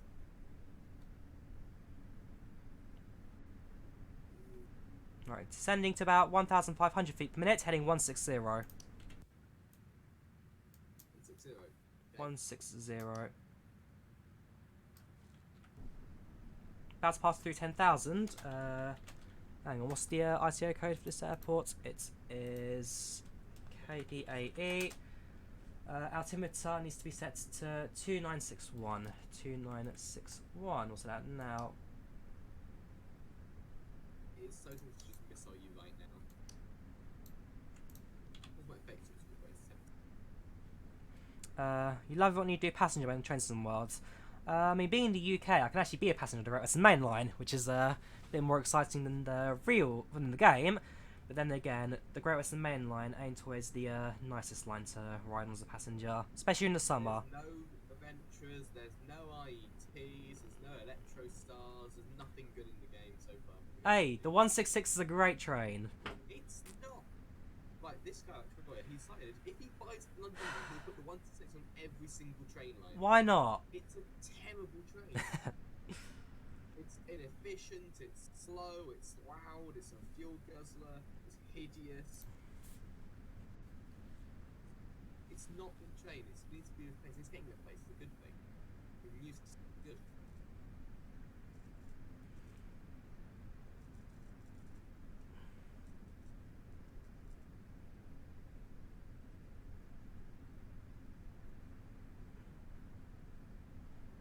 How's it coming in? What's coming in? Clouds. Oh, yes. Being a lot cloudier now. 0.3. The plus side, we're not that far away from PP. 109.3 needs to be set.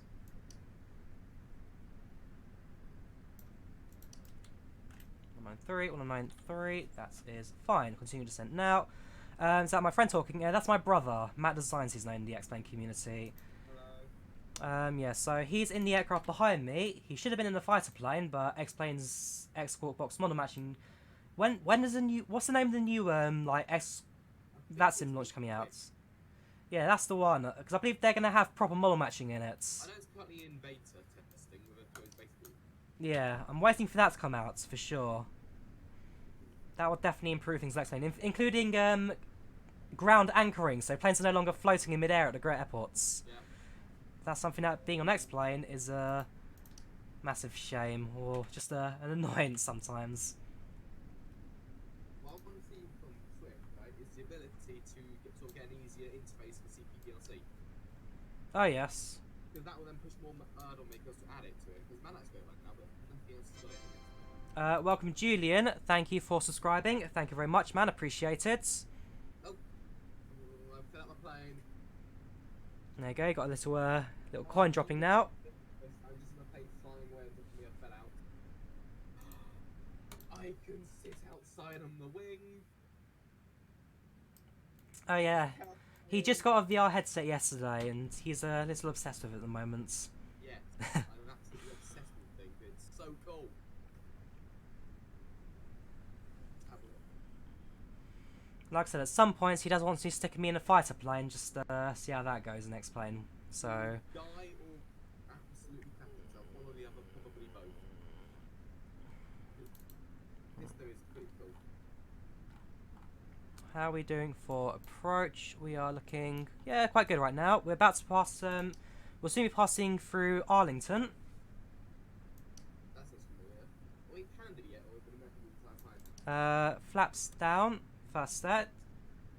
I think it's Toronto in distance, so definitely near Canada, at the border. Oh yeah, we are in Seattle, which is Yeah. right up north. We're going to Canada, of course, though. We're going, or no, Canada. Oh, right now we're going away from Canada.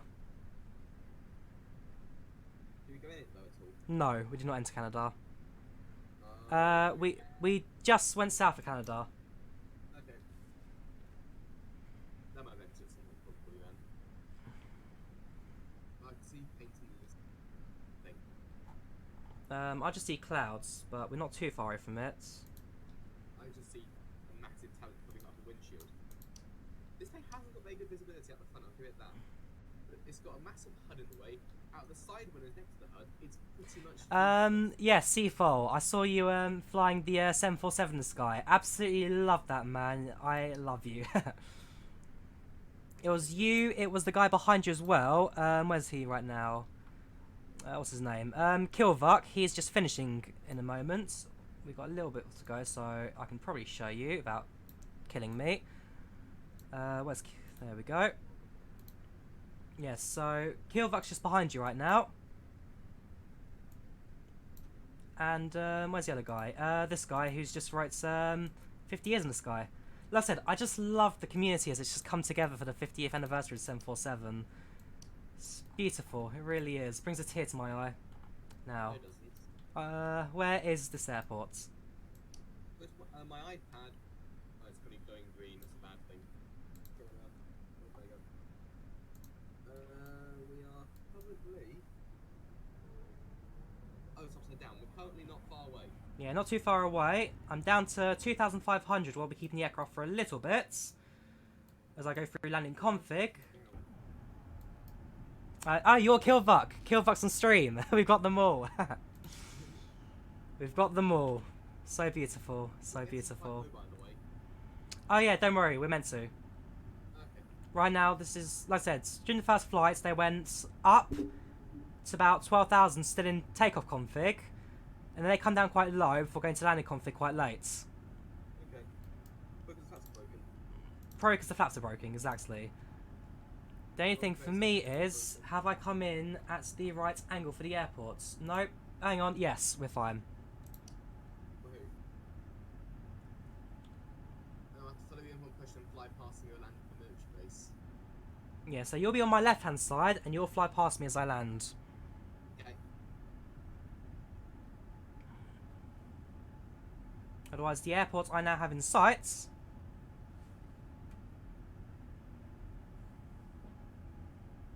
And we shouldn't be too far away from landing now. And we're streaming for 1 hour 40, which means we'll actually get bang on the 85-minute flight time as well. That's pretty good. Like I said, I spent the entire week just learning 747 and getting this flight plan and whatnot sorted. They're crashing into bridges and stuff, but you can't fly it properly. Yeah, I got them there. Oh, you got him here. Thanks, Leon. Much appreciated. Much appreciated. Right, so yeah, you're just behind me. And we shall be landing very shortly. In fact, I just like the fact that even the weather kind of matches out the first flight as well. A little bit more snowy than in real life, but no, I think the weather's done pretty well tied up as well. Right, we are now aligned with 26 lefts. Not too far now to land actually. Make sure my flaps go down one more. Gear down once we're over the water.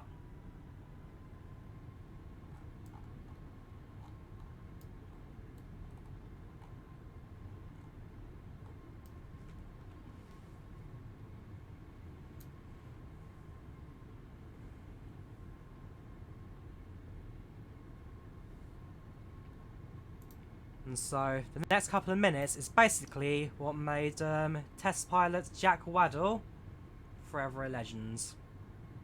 What? Not dying? Oh no, landing the first ever 747. Yep, and which he said was one of the worst things he ever did because it was such an unresponsive plane before they fixed it. No, he said it was the smoothest plane ever and that it flew like a dream. He said that on the news, but he actually on the documentary said it was one of the worst things ever flown at the time. And how bad it was in the first flight. That first flight was terrible. It was a quick blotch job made it to go bankrupt. They made it actually the worst thing they ever made. I mean, sometimes it's not no thing an agile plane, it isn't an agile plane at all. But this plane was on a whole new level of bad.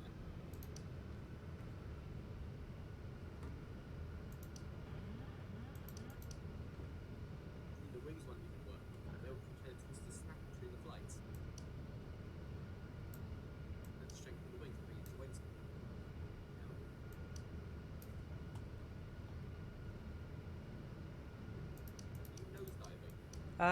X-Plane's just being a bit funny right now. Is that paint field in front of us very close and we're quite high up? Yes. X-Plane decided to make me climb rather than descend for a second, so I'm just going to readjust that and then come in for a landing again. Right, we can choose the map and just eggs up down.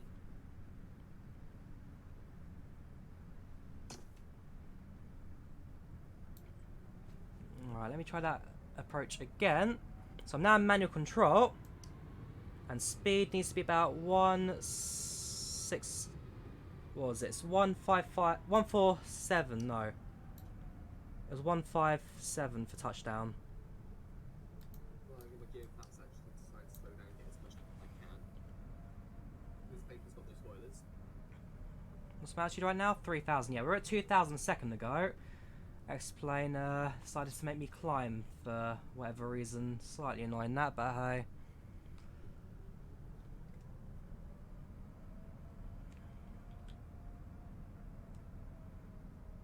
As long as we're losing speed right now, that's the main thing. I'm struggling to keep up with you pretty much because I'm quick. I'm going 154. Yeah, I'm going to slow down that time. I'm not playing like that.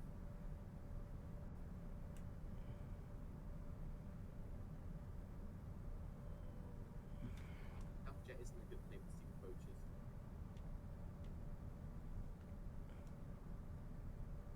I think. Yeah, I'm somewhat stable now. There we go, that makes more sense now. We're below the glide. And I'm to your left. Oh, I can't see over the dash. The warnings.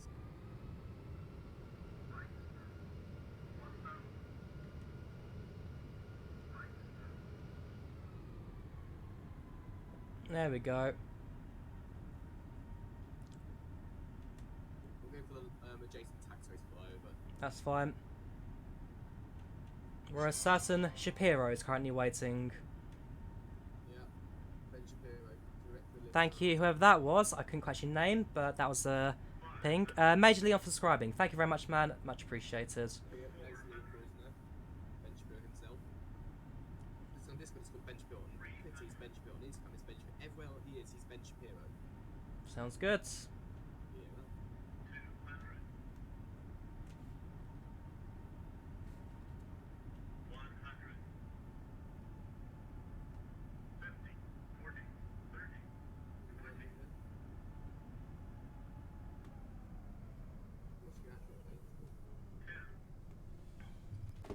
190. Nice. Oh, completely found. There we go. I'm gonna go back to my venture base.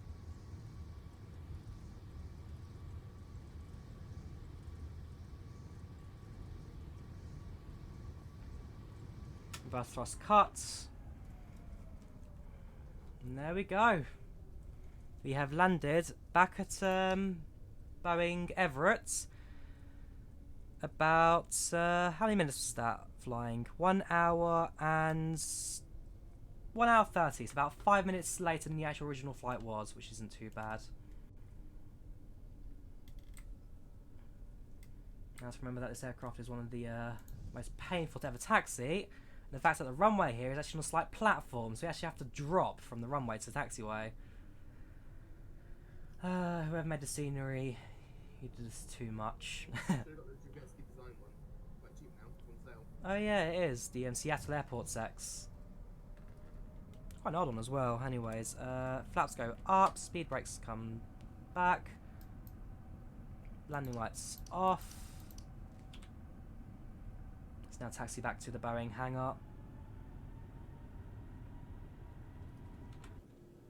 Gosh, we are so planing up right now. The aircraft is bouncing like crazy. Yeah, it's just a reminder, guys. I created soul plane memes in X-Plane. With the Magnite. With the Magnite 787. All because he said that the aircraft bouncing looks like the soul plane.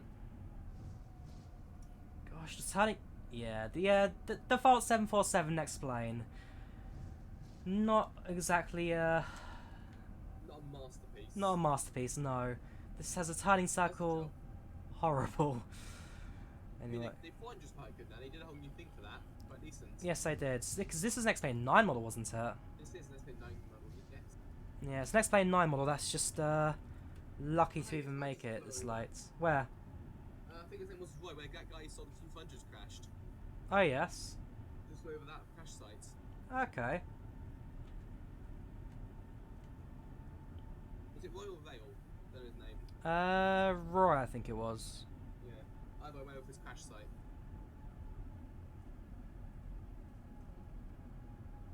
Alright, we've just about stopped bouncing now.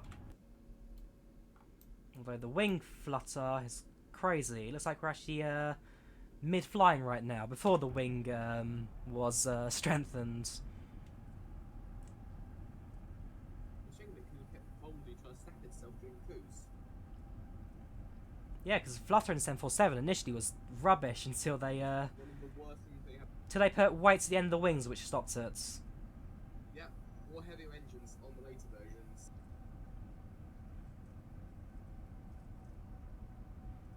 Just remember, it took taking the CEO of General Electric on the 747 just to blow up 3 engines in order to make him speed up the process of giving Boeing better engines. Yeah. That was still the greatest meeting I think I've ever seen. Yep, you didn't see you weren't there. Or ever watched on a documentary then. There we go. My iPad ran out of battery, so I've got no idea where I'm going. Ouch, okay. I think that's the airport over there, but I'm not sure where I am now. Well, we have to hold here a moment because there's an F-18 blocking the way. Ben Shapiro. Oh wait, we can go right through him because the brakes in this aircraft are also non-existent because X-Plane forgot to model brakes in this. Okay, I think I found it.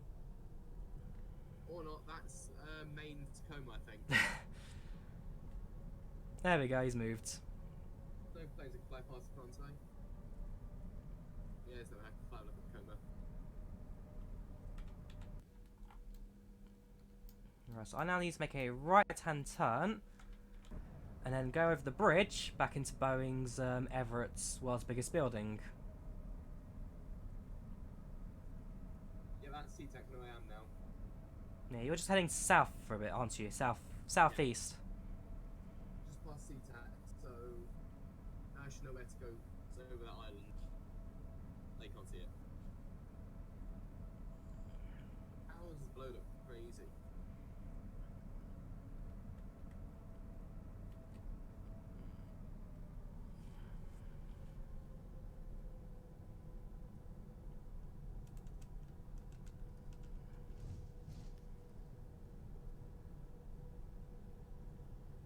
Boeing came off.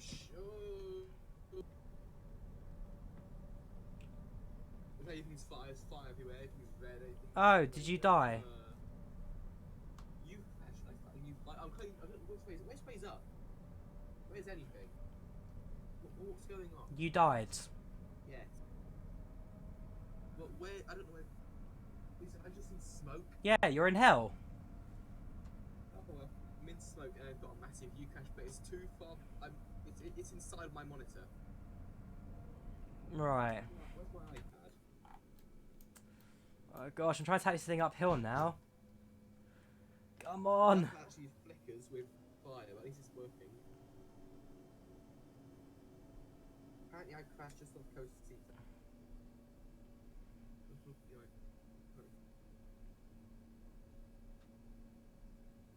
Open the door. What's that noise? Are you squealing? No? Are you squealing? Oh, I'm now standing with a massive 747. We're back in the hangar. There we go. Right, I now need to make a left turn here.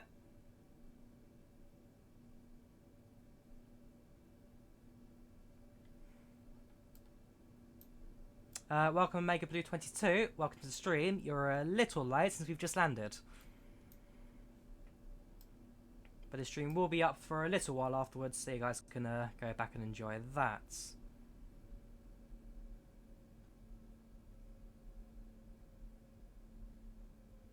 Right, now I need to do the careful bits, which is a left turn and across the bridge over the motorway. Not much room to manoeuvre here. Avoid a little shack there.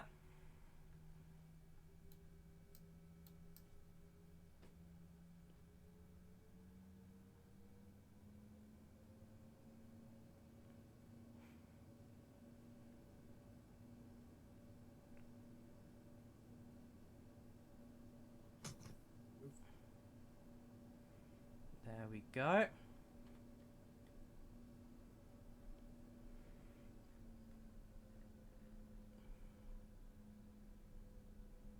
Yeah, 2 engines on the bridge, 2 engines off.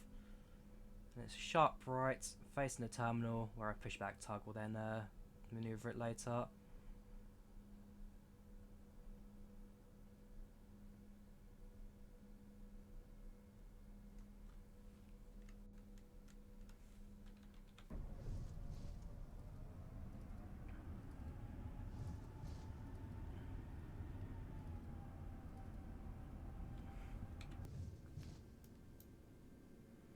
Well, I'm dead, so I'm going to hang up now. Sure thing. Left of it. I'm actually hanging up now from a virtual TV screen, sitting upside down on the roof, looking at a mountain in the distance. In reality, he's just in his bedroom in the basement. I'm in the basement. It's like 5 feet from you. Come on. Last turn. Nah, I'm not that good. Well, aircraft is now stopped. Engines cut. Parking brake set. And there we go. There we have it. That was essentially the first ever flight in the Boeing 747. So like I said, it lasted 85 minutes, an hour and 25 minutes. Flew the route I took today, so that was heading south, making a left turn to left turn, another left turn, right turn, over the mountains and back. Omega Blue, this is the Boeing 747-100. So 50 years ago today, the 747-100 did its first ever flights. And so, yeah, let's say today we thought we'd just do a recreation of that. So we flew the route it originally flew, which you can probably get on the map here. So we can. Well, not quite, it's just got off the south there. In fact, if I quickly go this one, it's still flying. I love this guy. Where's my OBS desktop? There we go. Yes, so we are in this plane. There we go. So that there is essentially as similar as I'm going to get to the original flight plan. of the 747-100s. Flight time and whatnot should all be set, similar. I'll look into that later. But yeah, like I said, 50 years of what is known as the Queen of the Skies. The Boeing 747 really is just it's in a world of its own. It's just a fantastic aircraft through and through. And like I said, at some point I do want to try and go up fast in the real world because there aren't many left. But the fact that it has survived 50 years, I mean, we've seen the 717 come and go, 727 come and go, 757 come and go, 767's now basically ending. And yeah, I mean, we have the A300s, we have the A310, A340. Those are the Airbuses that aren't in. Like, the aircraft's just outlived so many others. It's in a world of its own. And forever, the 747, the Queen of the Skies, will be one of, if not the most iconic aircraft of all time. It really is just it's a beauty. It's a beauty. I mean, this aircraft in particular now, 747-0, it's now nicknamed the City of Everett and the Spirit of Everett. And for years, it kind of just became the Airbus testbed. Sorry, the Boeing testbed. Why Airbus? I say that. And then it kind of just got neglected over the years, kind of just rotted away and forgotten about, until a couple of years ago, it was found in an old lockup somewhere miles away from Everett. And what they did is they dismantled it, moved it back to Seattle, where they were given some funding, and Boeing also gave them like $1 or $2 million as well to work with, to kind of bring it back to its full life, and truly just bring the aircraft back to where it is today. I mean, as I say, the history of this aircraft will be something that will forever be remembered for many generations to come. I mean, the heroics of Jack Waddell, Brian Wiggle, and Jess Wallach, the three pilots on board. Joe Sutter, the chief designer, Bill Allen, who was the CEO of Boeing at the time, who essentially just spearheaded this project to kind of bring Boeing back from bankruptcy, which really was risky at this time. There was maybe months, if not days, left in Boeing's banks before they just lost it all. So yeah, like I said, where is it? There we go. Show. Hang on. Copy image location. Can I do that? No, I don't think I can.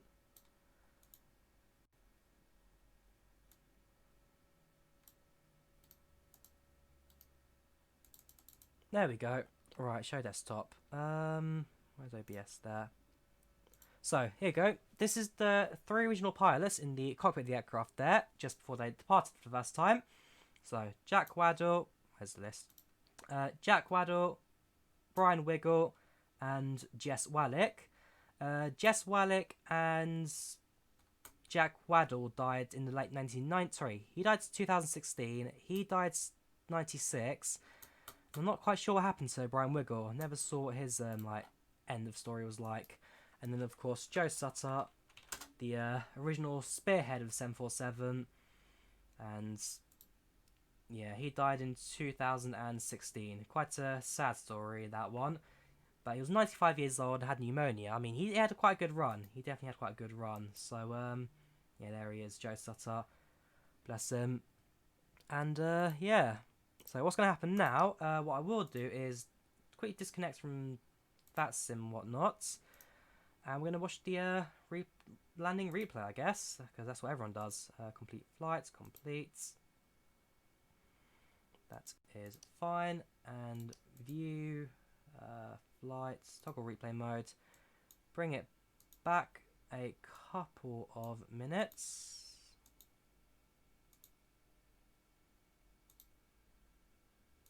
Not that far. No, not that far either. There we go.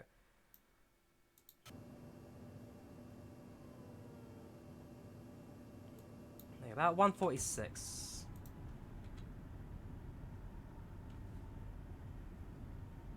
Get a view of the landing from the different views and whatnot. So this is upper deck, looking backwards.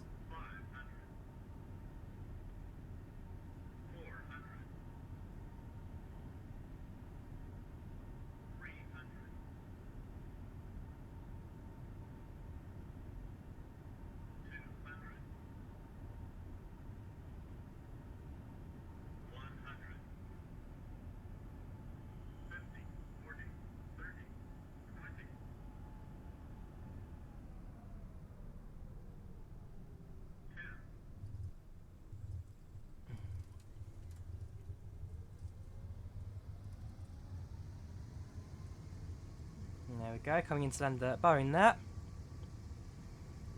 A few more modern aircrafts, just parked there ready for delivery essentially. But hey, we'll do one from the other side as well, so I need to get back to 146. Other sides, and play.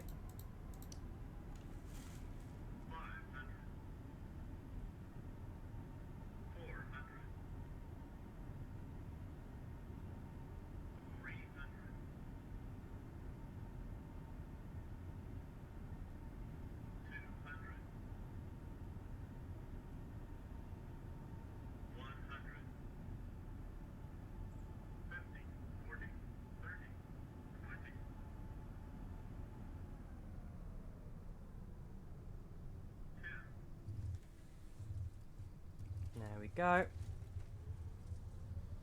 One more from the outside view. We'll then bring the live stream to an end. So 146. Bring it back a bit more. A little more forwards. A little more forwards. There we go.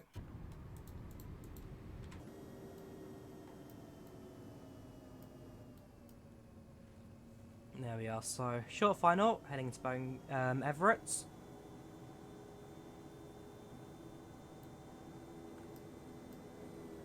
A few slight winds fighting against, but nothing too bad. I've actually done a few more like heavier wind landings and whatnot, or flying aircrafts like Learnets. But yeah. There we go.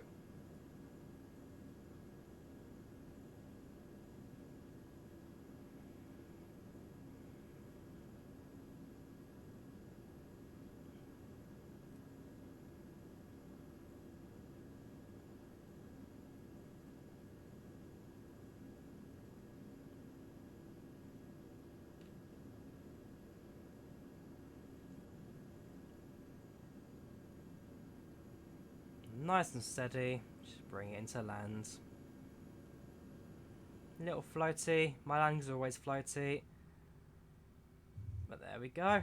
Kind of, replay mode's not always been the kindest to the rear gear.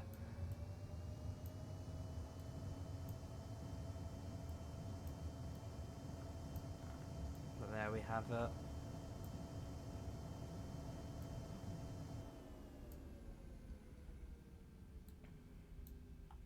I mean, yeah, what more is there to really say other than this is the Boeing 747. This is the Queen of the Skies. This is its 50th birthday. I mean, as I said earlier, you don't see many aircrafts last more than 50 years, when especially when it comes to construction. This aircraft really is in a league of its own, and I'm just glad to finally live stream it for once. Kind of like actually do it on this channel as well. So, yeah. Reluctantly, I must now bring this live stream to an end. So, yeah, hope you guys enjoyed giving this a watch. Do like if you did, do subscribe as well. Does help channel out as well a lot. Thank you again for hitting 1 million views on Tuesday. That will be something I am forever indebted for.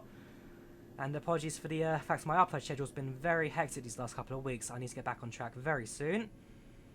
Small announcements I should make as well at some point later this week if all goes to plan, if all goes into fruition. I've never been able to say the word properly, but hey. Yeah, that is it. That is the Boeing 747-100. Happy birthday, Jumbo Jets. Thank you very much for watching, and I will see you later. Goodbye. Enjoy your weekends.